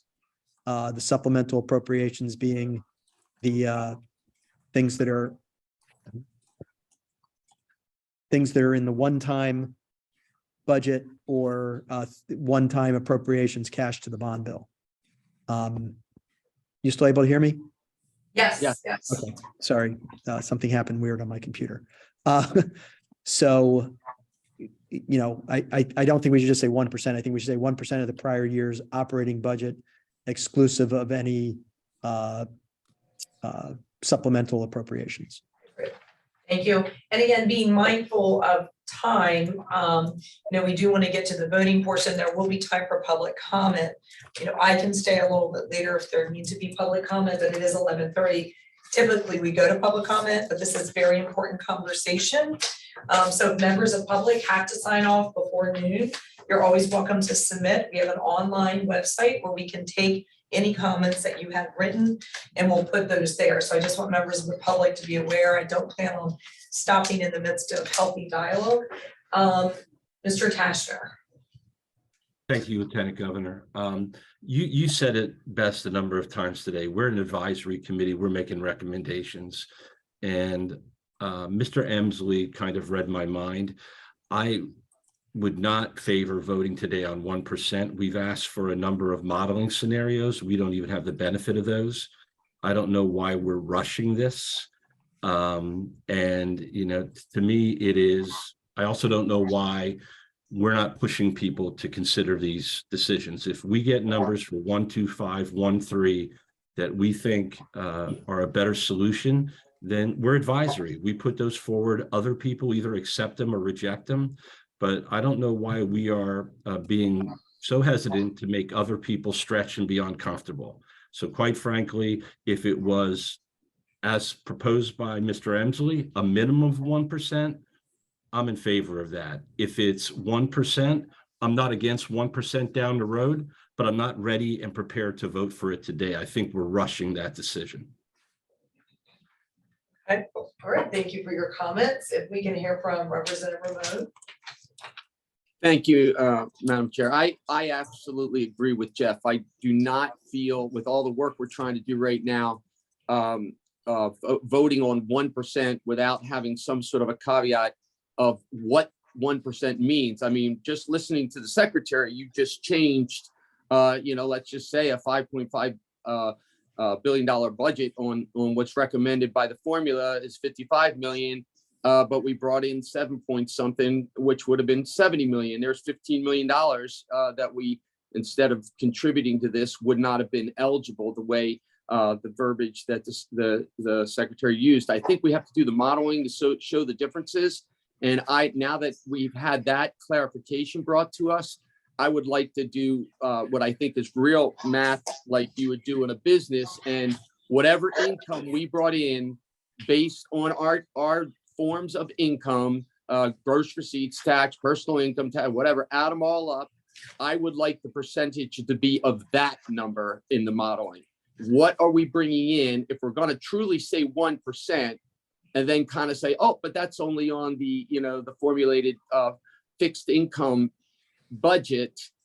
I think that's disingenuous, because what it does is it keeps this protection for all this extraordinary income that I just have never been quite comfortable with the way it's decided on how that's spent. So that particular change in a couple words on, quote, this 1% changes everything. I mean, it changes, tens of millions of dollars in income that could be used. Now, if we have no more extraordinary income and we're back to budget deficits, it's a whole different conversation, but we haven't been for the last 3, 4, 5 years now. So I think we need to get some clarity on exactly what we mean when we say 1% before we go and make a motion and vote on it, because the motion on the floor right now is 1% of income.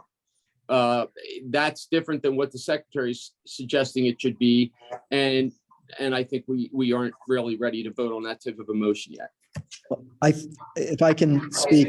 Yeah, Mr. Secretary, go ahead and we'll have you comment. I think Joanna may or may not need to comment after you. Go ahead. I think that asking the pension office to model what our future revenue will be is going to be impossible. Asking them to model what 1% of future budgets are, all you have to do is assume a level of budget growth. That's one simple assumption. trying to model what our revenue growth will be is just an impossible exercise. The way the current 1% works and has worked last year and worked next year, or works in the fiscal year 24 budget, is that we use the baseline of the prior year's budget to calculate the 1%. So, if we're going to have to do an annual calculation of what the 1% is based upon, the infinite variability of revenue forecasts, you then need to come up with, I think, a constitutional definition of what extraordinary revenue is. And I think that's going to be very difficult I think that becomes much more complicated. So, Madam Chair, if I can just respond to clarify what I'm talking about. What all I'm suggesting, Mr. Secretary, is you are correct. Projecting the average, the rate of growth of the budget is simple. You look at year after year budget and you can project it. All I'm suggesting is that percentage is a percentage of the previous year's income. You are doing it based on income, and you're projecting that your income growth will match what your expense growth is, because many of the numbers are tied together anyway. It's using a much different number. If you want to use just your number, then fine. 1% is ridiculously low, and it should be 2%. So that also is another way to solve the problem. But before we vote on the bill, we should really know what we're asking to be done. There would be no way I would vote on 1% on the past budgets unless I would consider 1% of revenues with a modification based on budget growth year to year for the next 3 to 5 year out. Or last, then you make the percentage 2% if you really want to have something that's going to make a difference and not make us go as deep to the well with modifying benefits. Well, again, what I would say is I would defer. I think a number of people made arguments as to why we might not want to vote today, but I think that, and I think that Paul's comment or Representative Bombach's comment about the minimum was tied to that at some point way out in the future, you might not want to make a minimum contribution because of 1% because you might have already reached 100% of the funded ratio. But otherwise, I have no problem with the word minimum, up until that point in time. Senator, I'm sorry, Representative That helps. Secretary. Senator Townsend, I believe you want to comment, sir? Yes, thank you, Madam Chair. I just want to note that this discussion now for quite a little bit of time here with regard to 1 versus 1.25 or 1.5 and the wording is spending a lot of time focused on a topic that, as I think Jeff Tasher had mentioned, we are an advisory committee. There is a tremendous import of the Joint Finance Committee, among others, that are really tasked with really fine tuning the numbers we're talking about. It's one thing for us to spend time saying we'd like to model some numbers. It's another thing to be this deep in the weeds on it, particularly if we're going to act like there aren't real trade-offs involved with regard to, with regard to bumping up to 1.5 or 2, without regard to talking about this, not just simply as a matter of extraordinary income, but also extraordinary costs that the state has not necessarily stepped up on for employees of a variety of types. So I will politely take my disagreements with Representative Ramon's framing offline. I would just note that I think part of what Representative Bombach was probably trying to do was noting that markup for the Joint Finance Committee is in 2 weeks, and that the GRB already had this one-time supplemental GRB already has an allocation of 1% of previous year's budget in it. And I think sort of going much beyond that, I agree with Jeff Tashner, asking people to vote on a specific framing might not be the best idea at this particular moment, but this much time on an issue that this committee has no direct control over and is, I think, more detailed than we need to get into, and frankly is also taking time away from other topics that this group, more than JFC, is uniquely positioned to examine and consider as a matter of its impact on current and future retirees, should really be where I think the focus shifts to as quickly as possible. Great. All right, so Representative Bombach, do you rescind your, oh wait, you did the motion. You did the motion. Representative Bombach, after hearing your co-chair comments. I want to just reinforce the senator's comments. Indeed, I still would like, well, he mentioned the timeline. I think it is timely to get this done. I'd like to see it today. But I think the language being loose and leave it to the JFC and others to work in those details. We need to recognize we're an advisory, committee. So let's not get all that down in the weeds in areas that there's other people who are directly tasked with that. So I do think the subcommittee should, I support the motion. And I'm indeed getting more comfortable with the minimum as long as Secretary Geisenberger is also.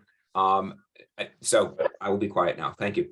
So by his adding the word minimum, It was not my motion, so it's not a question to me. not adding, it was in there. Okay, so I'm hearing, and thank you, Senator Townsend, for that perspective, because we do need to move on for Joanna. So any other discussion on the motion that is before us, that the committee would like to make a recommendation, say it correctly so I don't screw it up. Recommendation that the 1% carve out, minimum 1% carve out be codified in law. A recommendation to the JFC. Yes. Well, I'm not sure. Well, I'm not sure if it goes to the JFC. The codification of law would be, I guess, to the caucuses. Yeah, Madam Lieutenant Governor, Claire, Yes. again, if the 1% is in the JRB, it's the JFC is currently considering it. This subcommittee is not designed to make recommendations to the JFC. It's made to recommendations to the General Assembly and the governor. So, this can be, clearly there's a consensus, and I think the minutes can reflect there's a consensus, but I don't think a vote is appropriate. I think this is part of whatever final report, one part of whatever final report that we submit. Okay, thank you for that. And again, we have a motion before us. We've heard those who don't think it's necessary. At the end of the day, for those who are not parliamentarians, the ladies in the back whose eyes are still open, amazingly, I don't know how. What we do here is essentially for the General Assembly. It's Senate Bill 29. So we have before us a motion, and we have it seconded. And I'm going to call the question on. Roll call, Madam Chair. Yes, go ahead, Mike. Can we have a roll call, please? What? Can we have a roll call? Yes, absolutely. We will call a roll call. And Sterling, go ahead. I'll start with Lieutenant Governor. For now, I'm You gonna. should call last. Yeah. Okay. Representative Bomback, Yes. Senator Townsend,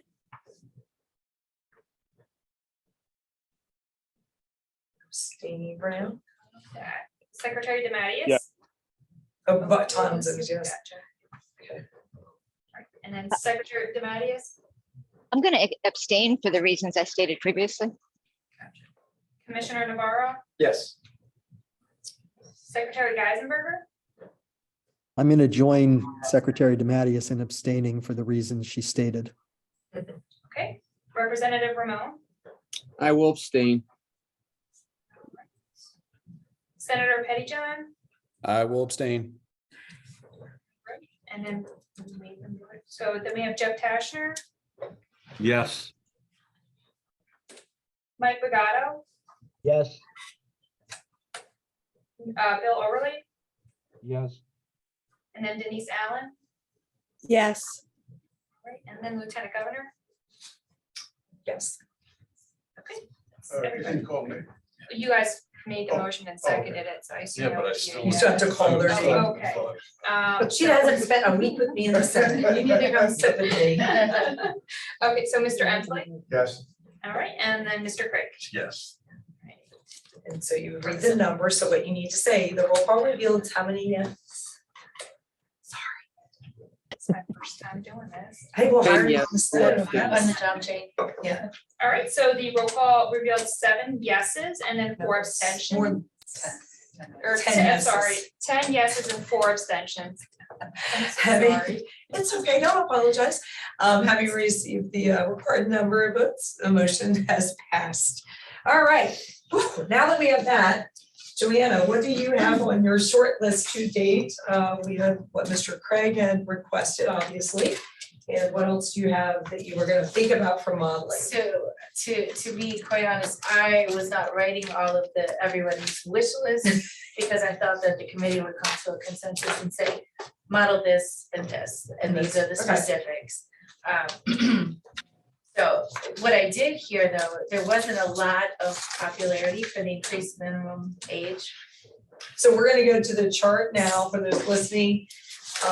So if the committee agrees that's not a viable or a popular recommendation that they would like to continue to pursue, then we can at least cross that off.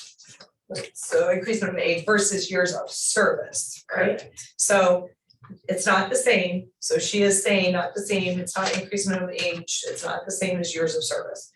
So if we do not have support for increasing the minimum years required, we're axing that off. All right. Oh, Mike, you're unmuted.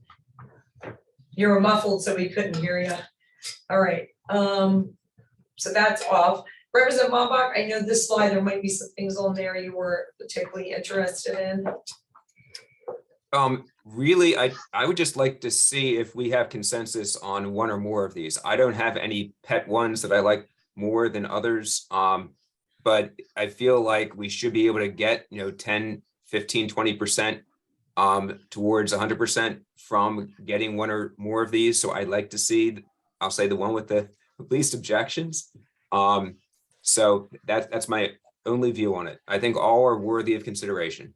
So you're thinking, okay, I mean, the one I heard some people be a little more comfortable with, depending on if it's for new hires. And again, this is under the auspices of current retirees being exempt / grandfather, the graduated state share based on years of service, but doing it in such a manner, they have to worry with some of the comments that I know Mike and Bill mentioned with attracting service and not maybe making it on the new hire, not necessarily the retirement date. If I'm making sense. Am I making sense, John? Yeah. Keeping that one. I would move that we reduce spousal state share substitute 50%. I would move that we take that off the table. Or take that off the chart, whatever term you want to use. In other words, don't bother modeling it because we're not gonna do it. For future hires too? Yes. For future hires? I'm trying to help Okay. Joanna and get some things off the table. I don't know that I agree with that. I mean, obviously Well, that's not going to impact current people who are currently retired. Obviously, that's not going to impact them, but For future. I would not take that one off the table. I mean, I think that'd be inconsistent with what we're seeing in other jurisdictions, as well as certainly private plans. So, and this is not eliminating the ability to cover a spouse. This is simply the amount you'd need to contribute in order to cover a spouse.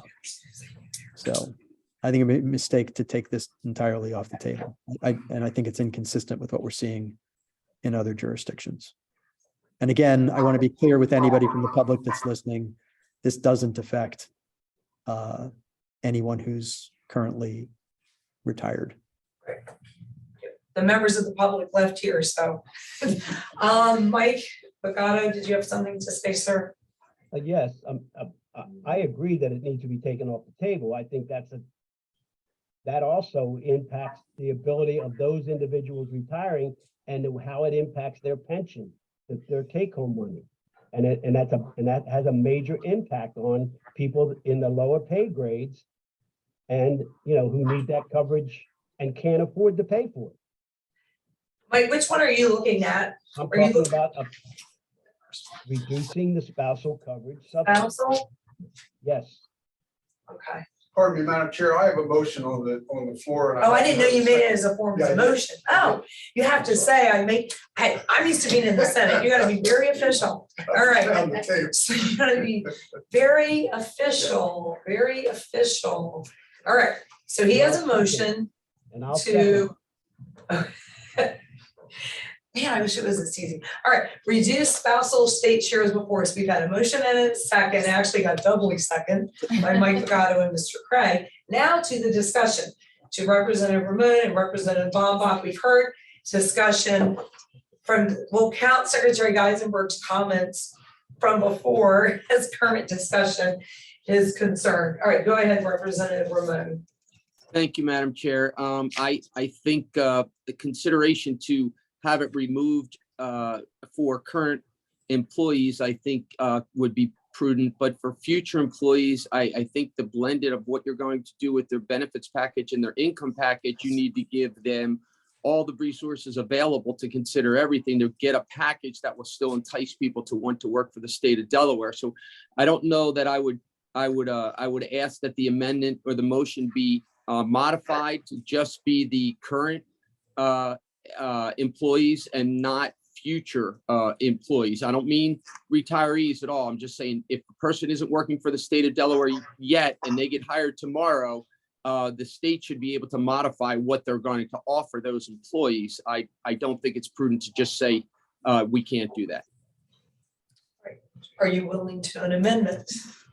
Perhaps my motion wasn't clear. What I'm saying is that if this were approved, then in the future, a spouse would get 50%. What I'm saying is I want it to stay at 100%. In other words, take this off the table and leave it as it is, 100%. And so, when I say and you mean 100%, I'm sorry, and you mean 100% for someone who's not even hired yet, who would, when they get hired, they know it would be 50% for their spouse, because that's what most other states are hiring people at. That's the clarity I'm trying to get. Okay, well, then you're disagreeing with my motion, and I don't have any problem with that, but. Okay, I was just trying to get clarity if you were talking about future employees who aren't working for the state yet, and you are. Okay. Yes, I am. Okay. Yeah. All right, and so, okay, so we have a motion, Representative Bombach, go ahead. Yeah, and perhaps, is it Mr. Emsley whose motion this is? I couldn't tell for Yes, certain. it is. So I have a question for the motioner is, are any of the other three acceptable to you? I think we've heard some pushback on some of the other three, and in a sense, I don't want to rule one out unless I know that at least one other one is going to be ruled in. And I thought that this is one that was on the short list of the least objectionable. So I'm a little leery of leading with taking this one off. So we had a discussion here, and if I could make clarity, because I sit on the SEBC too, a lot of what we're getting into ultimately will be under the SEBC. I have no problem with people being formal today and making motions. So we have a motion before us, and as written here, if the proposal was as per Representative Bombach and Ramon indicated, not current as it's written, it would not affect current retirees or active current employees. This would be for new hires going forward. For future Future retirees, thank you. I always keep wanting to do that new hire thing, don't I? Future retirees. And again, this would just be giving them the option to model it. Doesn't mean we're gonna even put this forward to the General Assembly, but as an option. So his proposal is to keep it as is and to just take it off. Yes. Take it off. So let's do a quick roll call because it is almost noon. I just All right. want to be Yeah. clear. So it applies to, or does not apply to current folks who are retired or current employees. Right. Does it apply to people who haven't been hired yet? It would, based on whatever effective date we use. Right. And so we're voting on to have them model it. So what we're voting on today, do we want to see a model of what it would save the state if we reduce spousal share? And so he's asking to take it completely off. So your vote today, if you vote yes, you're voting to not look at this as an option. So I'm confused and I apologize. Yeah. So I think Mike Ramon was saying, Representative Mike Ramon was saying that people who haven't been hired yet, right? Yeah. They're in college or they haven't applied Right. yet. This would still apply to them? Yes. if we decide through SEBC, the members of SEBC, go ahead, Faith, When they retire. and they retire. But this proposed change is only to future retirees. Right. This would not be a change that would impact an employee when they were employed and covering their spouse. I think what the lieutenant governor was trying to clarify is that if the SEBC at some point in the future wanted to consider reducing the spousal subsidy for spouses of employees, that would be a separate discussion at the SEBC level. So this is for retirement. This is for retirement benefits, so. Yeah. Rick, did you want to add something, Secretary, and then Jeff? Mr. Secretary, did you want to add something? Nope, okay, Jeff? Yes, and I just want clarity. I know what Wayne's motion is, but this is couched in terms of reduced by 50%. What we're really talking about is we're asking Joanna and Chiron to model this. Yeah. We're not committing to it. We could come back and say, you know what? We want to reduce it by 10%. We don't want to reduce it all. It just keeps in play the possibility of reducing the current spousal state share subsidy by some percentage. Am I correct on that? No, it takes it off the table, Jeff, so it stays. No, I know what you're saying, Wayne. What I'm saying is what's on here is not committing us to 50%. That's what they're going to model, but it keeps, for discussion purposes, the consideration of a reduction in spousal state share by whatever amount we could determine after we see what Joanna and Chiron bring back. And in fact, when they bring it back, we may say, you know what? It doesn't make sense to do it. No, Jeff, it's telling Chiron and Joanna, don't bother doing anything with spousal subsidy. Wayne, I understand your motion. I'm not asking about your motion. Okay. I'm asking about what is on the list of eligible options. Right. All right, so I think everybody's had the discussion. We'll call the question. And again, for members of public, I know not all members of the committee can stay and hear any public comment. You know, if you've had to leave, we'll take your comments, but these were important conversations. So the motion before us would be to take off not having modeling done on reducing the spousal state share to 50%. And if you now have the roll, if you would go through the roll. All right, we'll start with Representative Bomback, No. Secretary DeMatteis, No. Senator Townsend, No. Commissioner Navarro, No. Secretary Geisenberger, No. Representative Ramon, No. Senator Pettyjohn, No. Mr. Emsley, Yes. Mr. Craig, Yes. Mr. Tashner, Not voting.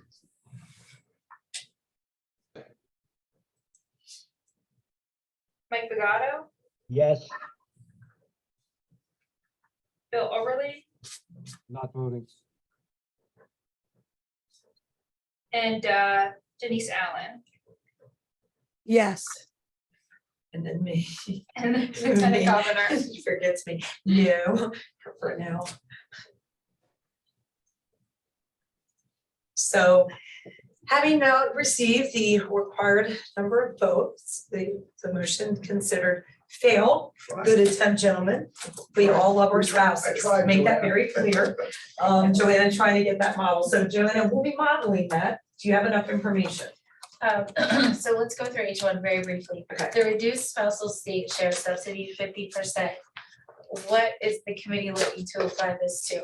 Are we looking at people who are retired as of, say, January 1, 2025? Or are we looking at, you know, those that retired some other future date? So can I suggest that it might be interesting to see, you know, the difference between what this means if you only apply it to new hires and if you apply it to a retirement date, so that this committee would have information about the difference between those two scenarios. How complicated would that be, Joanna?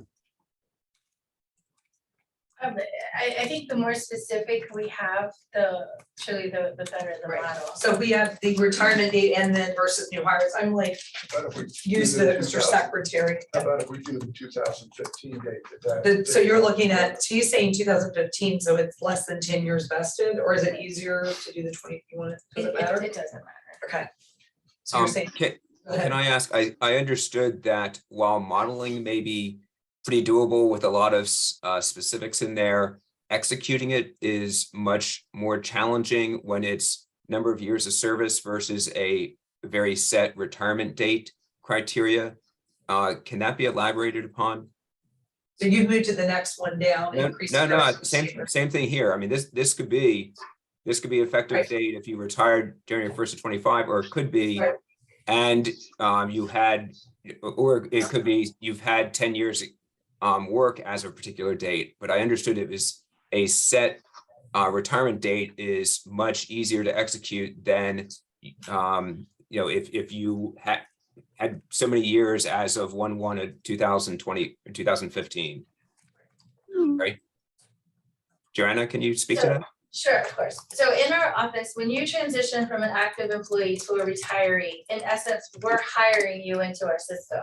So we do all the same onboarding that we do active employees within our system. So what that means is at that point, we'll enroll you in healthcare. So for us now, we have to look to see what your date of hire is, what your years of service are, to make sure that we're enrolling you into the plan with the correct call structure. So when we're adding an additional tier, such as the graduated state share, again, a third tier, that just, it allows an opportunity for human error more so. So we have to do lots of quality control reporting to make sure that we are enrolling our members in the correct plans. So whereas if it's a specific retirement date, we can narrow down those options when they're enrolling them in the system. So you're less likely to have as much error. So it is fine to have additional specific things to model. They are actionable if SEBC eventually chooses it. Is that correct? That's correct. Yes, you are Okay. correct. Thank you.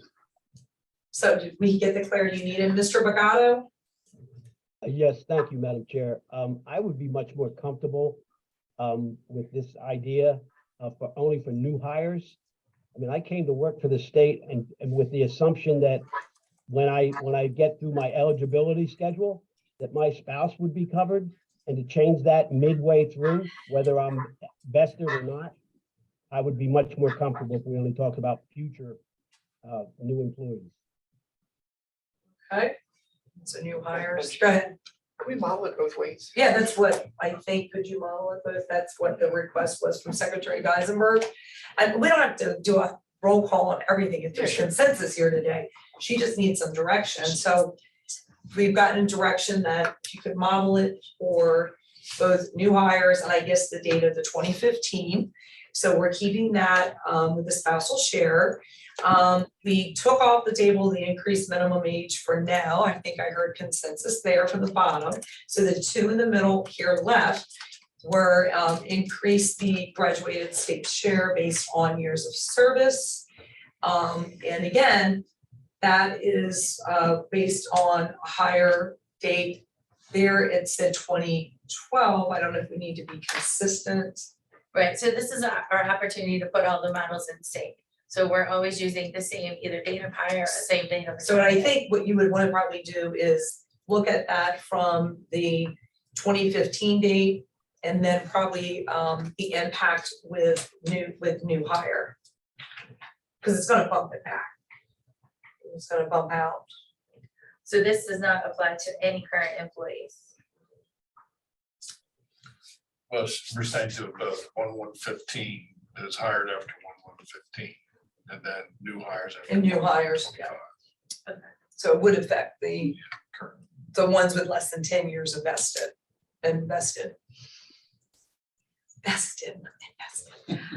Oh, it's been a long day. All right, eliminate future vested retirees from eligibility. So again, these are the people who worked for the state long enough to be eligible for a pension in the future, but they're no longer working for the state. you want to keep that? I mean, there'll be some, There's approximately, at this point in time, there's approximately 4,000 people who have worked for the state, no longer working for the state, and are not currently collecting their pension because they're not eligible to collect until years in the future. and there may be some caveats there that will cause some people to have question whether it was what our judges and the pension plan has been changed for new legislators too and others. I'm just thinking of categories in the past, just laying it on the table and come up under this. So right now, with the graduated years that's currently in law, any employee, regardless of their classification, has to work at least 15 years for the state in order to be eligible for at least 50% of state share. So thoughts here, Representative Bombach. Sorry, there's two different things in there. I was thinking more of the term vested thing. This does not, is it correct that this does not have any special impact on common paths of state police? Or for that matter, correctional officers, etc. Is that accurate? Is that more likely with minimum retirement age or term vested? Right, so no, these are people who cannot collect a pension upon leaving the state. So it may be a state trooper, it could be a teacher. They may have worked for the state for 12 years. Then they decided they're switching careers or going to the private sector. They're not eligible to collect their pension immediately, and they're not eligible for health care. Okay, I think this is worthy of consideration. Thank you. Good. Anybody else, anything here on this item? If not, I guess we would have the same directions if you'd have consistency, right? Yes. The 115 and the, Well, no. it couldn't be 115, No, but it'd be there's a less, it would be the The generic. 4,000. The 4,000 or the new People who term after one. term after, I don't know how I'd like to do that. how would you do that? But Margaret, I will get creative. She'll get creative, Jan Morgan will be creative, yay. And then the other option that is on the screen was the HRA, you know, not exempting current retirees, looking to future employees with a couple of the different HRA modeling. And again, from the HRA, they would be able to do their own selection. And we would have to have have to know the assumption, as Representative Bombach indicated, with the inflation, and we'd have to know these assumptions as he indicated.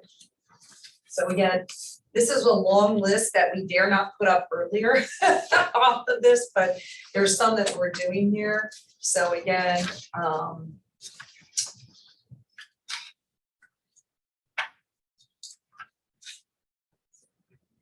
you have three categories there. We had the exemption with looking at the HRA model. Joanna, may I ask for clarification for the ones that we've just reviewed and where we're talking about exempting current retirees or grandfathering them?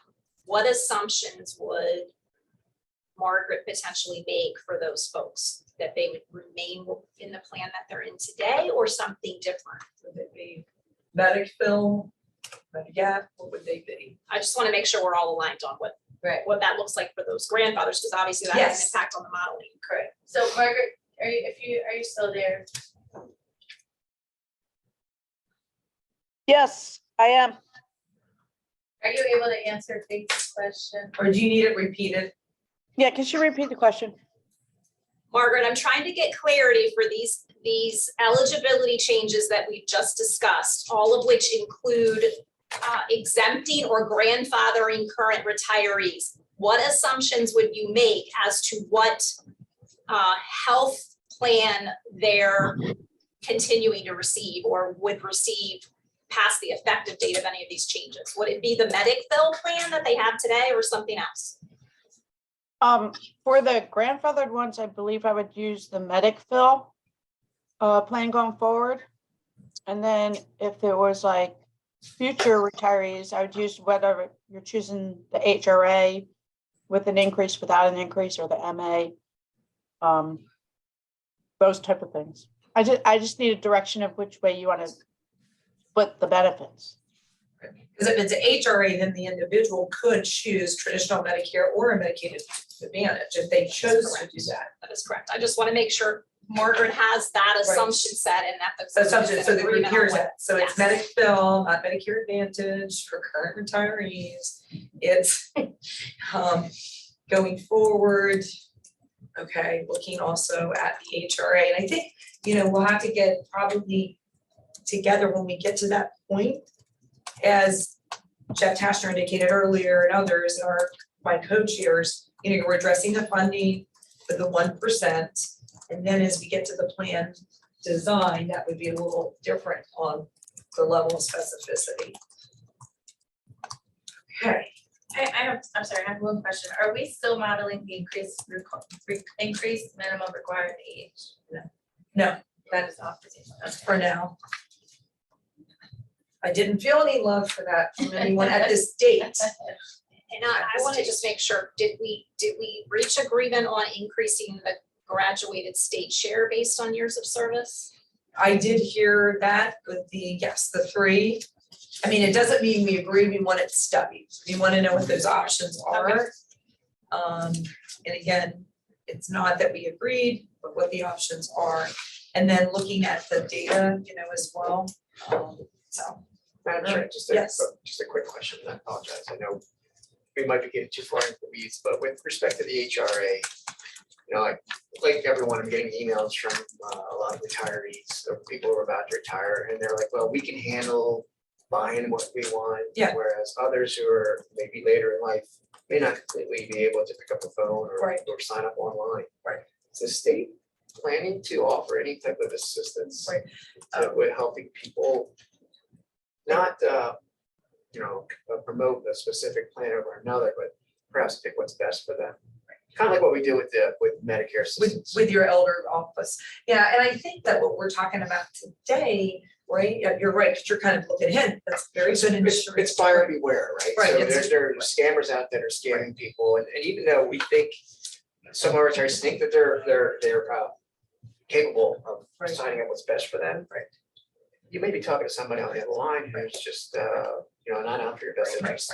So I just thought that if that's something, somehow we could tie into some sort of state assistance to help people who otherwise may not be able to. It's a good plan. Conversation down the road with SEBC, for us today, what we're looking at, we're still exempting / grandfathering current folks that they'd stay in the medical bill. But I do think when we do, if we do, and if the SEBC and if the General Assembly and everybody else, if agrees, and we go to that, absolutely, we'll need that. I mean, for folks, myself, because I purchase somewhere else, I don't do it directly through here, through half of my other employer. I have had for over a decade in HSA, but I know how to model it and how to work it. And I think you're right, people would need education. Okay. Faith, thoughts, Chris? Well, I again, I'm gonna Joanna. defer to Joanna and Margaret to make sure that Please. they And feel then we'll go to comfortable Secretary with modeling Demadius. what we've talked about. Oh, I didn't recognize before we Secretary. move to any public I comment. missed Secretary Demadius' hand. Secretary Demadius and then Representative Bombach, I apologize, I didn't see your hands up. No problem. Lieutenant Governor, I just want to clarify for the record. I know it's easy to refer to the current Medicare supplement plan as MedicFill, but I just want to reiterate that's a registered trademark of Highmark. Okay, thank and you. When we put that out for bid, it wouldn't be MedicFill, it would be something else. Thank you, you are always so good at that. You must have a legal background. She keeps me in check, I like that. Okay, Representative Bombach. Thank you. And I think it was Wayne's comment before that mentioned this. On any modeling of HRA, I really would like to see that 10th percentile analysis of those who either have the amongst the 10th most expensive health cost experience and or live the longest. I'd like to see what the impact of an HRA is, including on those. I mean, HRAs are designed to, you get it when you first get into retirement. Well, what about if we throw somebody, I guess this is something we're only talking about for future retirees, so that's fine. But for someone who lives to 99 and their HRA they ran out of 15 years ago, and they're out of pocket and they have bad health issues, I'd like to make sure that's modeled. So if we can have more than the median experience modeled, I appreciate how well that helped us see the 3 plan designs. I would like to see that within the HRA analysis. Thank you. And how they have that, and that's something Dave Craig had mentioned too. I think at the end of the bell curve, sorry to be a professor, but it is at that other end of the bell curve that you were looking at, and whether or not there are other options or indices that would lead us to make other recommendations. Yeah, go ahead. What I found when I did this rough draft on a plan was that the pre-Medicare retirees, those who retire before age 65, the HRA, the cost to them for insurance is considerably higher than when somebody goes on Medicare, because the federal government picks up the biggies. So when you look at the HRAs, I would hope that you'll look at an HRA for a pre-Medicare person that might be different, might be more costly, very honestly, than costly to the state than for someone who's in Medicare age. I'm trying to follow that. If you look at the cost of medical insurance for somebody who's left employment but not yet 65, right, that cost is higher than when they go on to Medicare. So it seems to me that the HRA amount needs to be higher for them. Okay. I mean, at least look at that anyway. You see what I mean, Joy? Are you following? I know look at this and I think. Okay, good. All right, we'll look at that. Yes. I trust you. Thank you. All right. Everyone online, I know they're there. Anyone else not have any opportunity to speak? We're not at the public yet. We're almost there. I certainly respect colleagues who have to jump.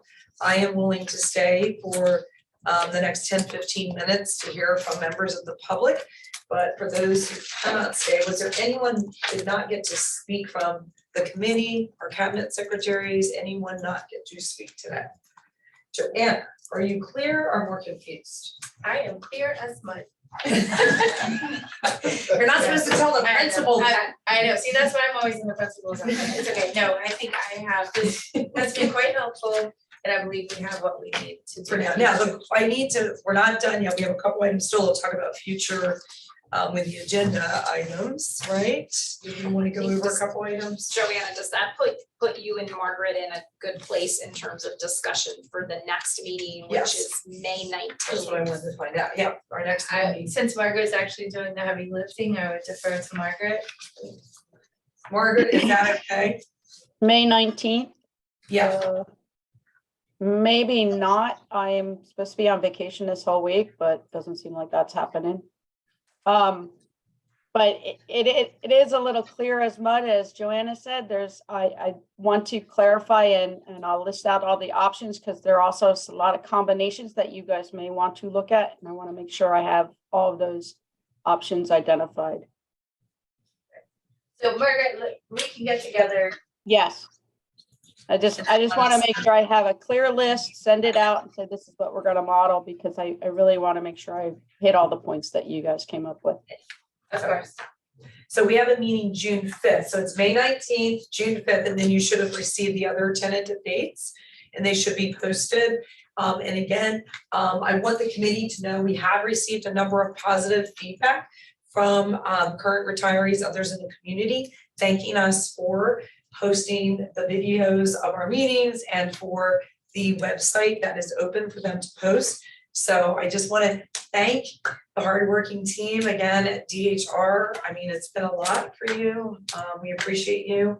And I'm sure Joanna and Margaret will be appreciating you more soon too, because we're going to keep you really busy. So that had moved us to item 6, talking about future and other business. Faith, I'm afraid I might have forgotten if there was any unfinished items.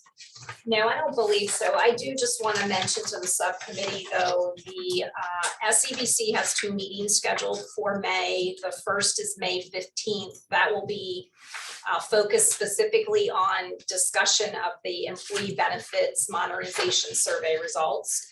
And then they will meet again on May 22nd. And at that meeting, there will be further discussion and possible vote for the rates for the special medic bill and any potential copay changes for the Part D prescription drug benefits for those that are enrolled in the drug with the medic fill plan. And those would all be effective for January 1st of 2024. So I just want to make everyone aware of that. Okay, all right.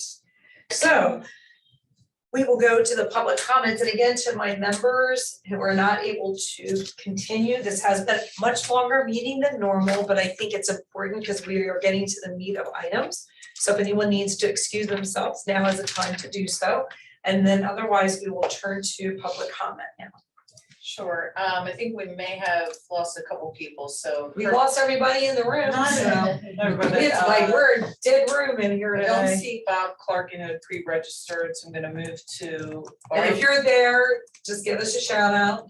Right, so I'm gonna move to Barbara Philbin on behalf of Nancy Colley. Barbara?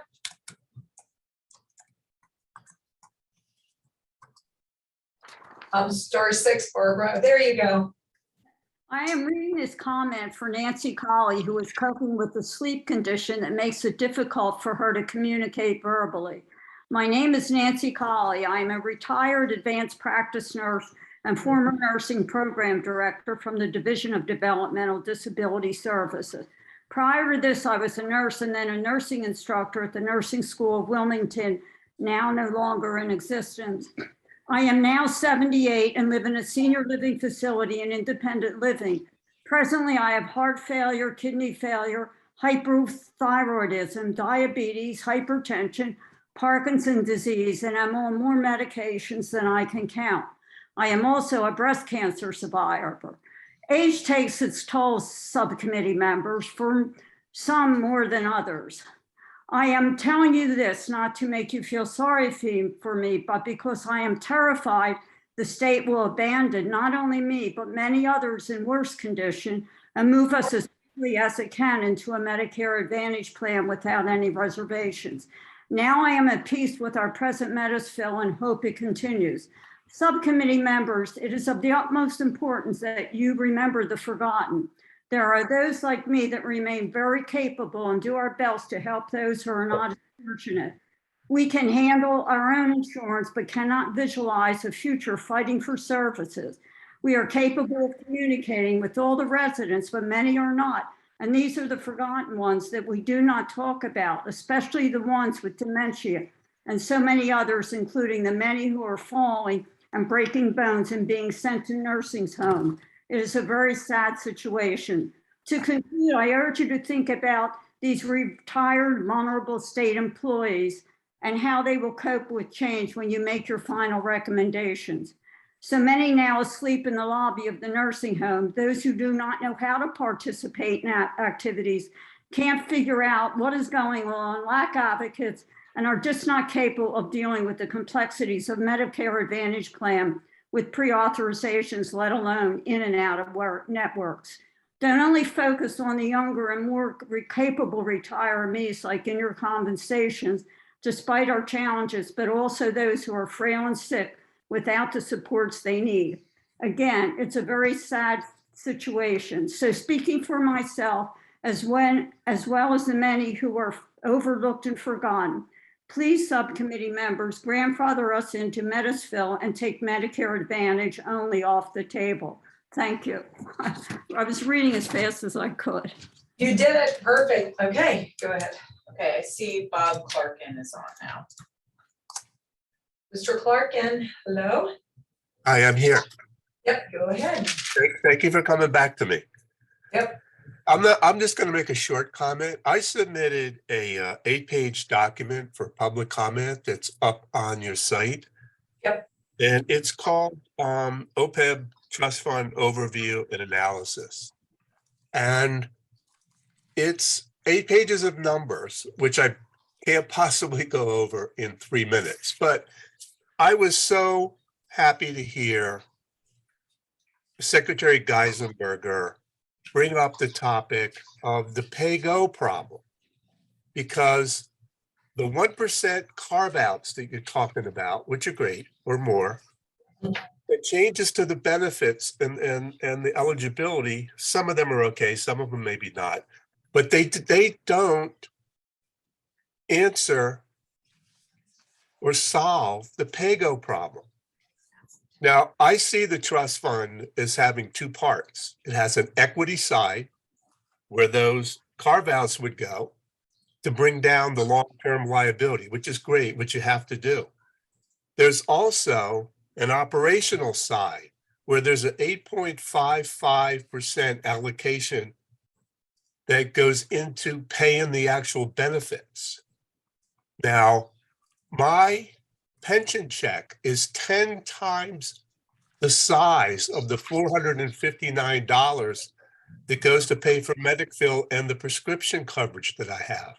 But the pension plan doesn't have a pay-go problem. They're able to pay my pension benefits out of the earnings of the trust fund. I think you need to please take a couple of minutes, read my 8-page document, and start thinking about how are you going to pay for the benefit?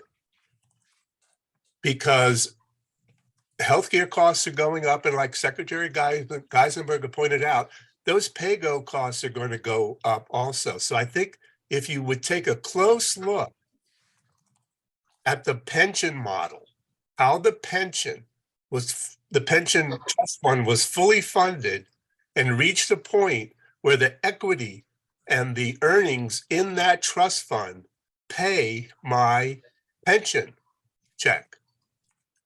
And I think you need to make sure that however you fix the trust fund, the OPEB trust fund, it also needs to address the pay-go problem. Thank you. Thank you. Okay, next up is Mary Graham. Ms. Graham, Mary, Good afternoon. where'd you Oops, go? I'm sorry. I hit Hold the on. wrong person. Hold on. There we go. Mary, you want to try I'm again? here. Now we got it. Go ahead. Okay. All right. Good afternoon, Madam Chair, Vice Chairs, and members. I am really happy about your vote on the enhanced funding. If I'd been talking before you voted, I would have said, don't let perfect get in the way of good. You know, this is an important time. Strike while the iron is hot. We know the legislature is in session, and I really think this will go a long way. And if you can start with this as your foundation, part of the problem in trying to model all this is when you have so many moving parts. But if this part is solidified, that will help your modeling. And I did submit some written comments, yes. And I want to emphasize, it sounds like maybe it's going to be a little better this time around, but you really, really, really need to have your assumptions stated and very clear, like this business of, I call it rating the assets, but that's just to kind of picture it, right? That and Mr. Clarkin was just talking about that. You need to know what these modelers are assuming about that, because maybe you don't agree with what they're going to assume. And in any case, you need to be able to look at the parts separately, which I think various people, including Representative Baumbach, have emphasized. And so please state all of your assumptions and state them clearly. And another thing that needs to be clear, of course, is exactly when you get the benefit of the 7%. So it's when do you get the benefit of the 7%, and when and in what way are you assuming that pay-go doesn't keep up?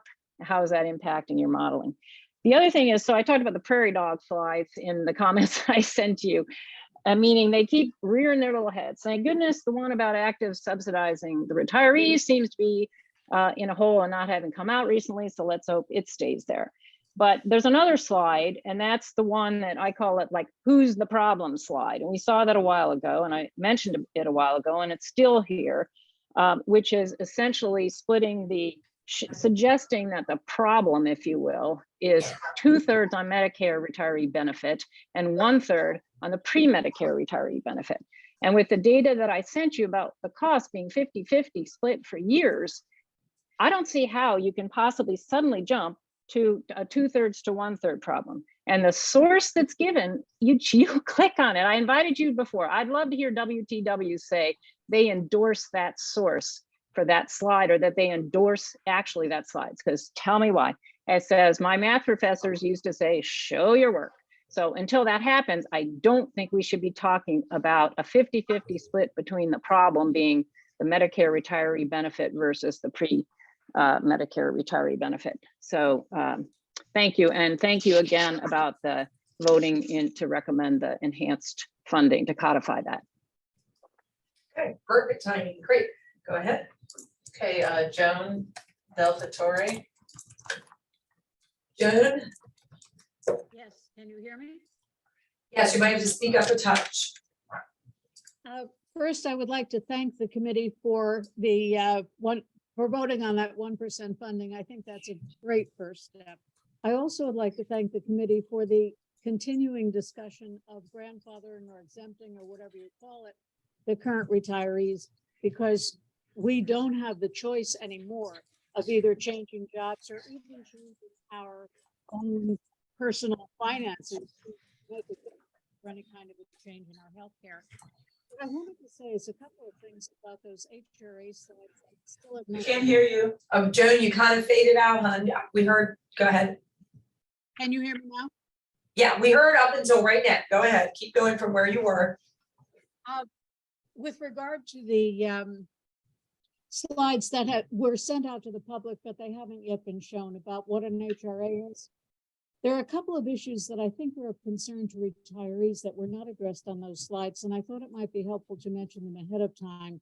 One thing is the guaranteed issue right. Obviously, new retirees would have a guaranteed issue right to get a Medicare supplement plan on the open market without going through medical underwriting or answering questions. And that, I believe, is also true if the state ended its group plan for anyone.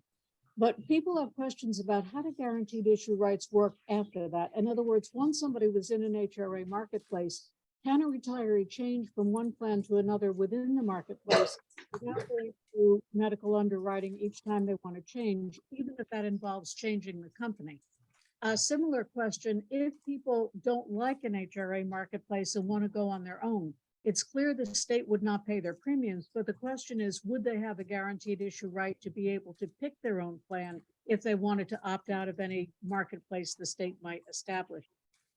Also, there are questions about how the reimbursements work. I know this may sound very basic from an administrator point of view, but for a retiree, an HRA does not work on automatic pilot the way a group plan does. We would have to take action on a recurring basis to pay the premiums, to submit the request for reimbursement. So it would be helpful to know a little more how that worked. We could presumably pay the premiums on automatic, set it on automatic payment. What about the reimbursements? How often do we have to request that? Every year, every month? Could we have an agent do that if we are disabled? So essentially, nuts and bolts questions that retirees might have that it might not think of, but it makes a difference in terms of how appealing the plan is for retirees that the committee also might want to know before it makes that decision.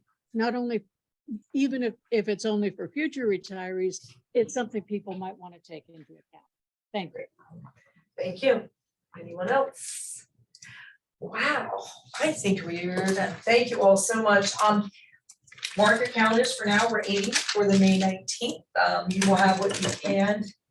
Last chance to have us live and in person. Anything? No, I'm good, thank you. And Mary, you're okay? All right. For the committee, thank you all so much. Do I have a motion for adjournment? I have a Motion to adjourn.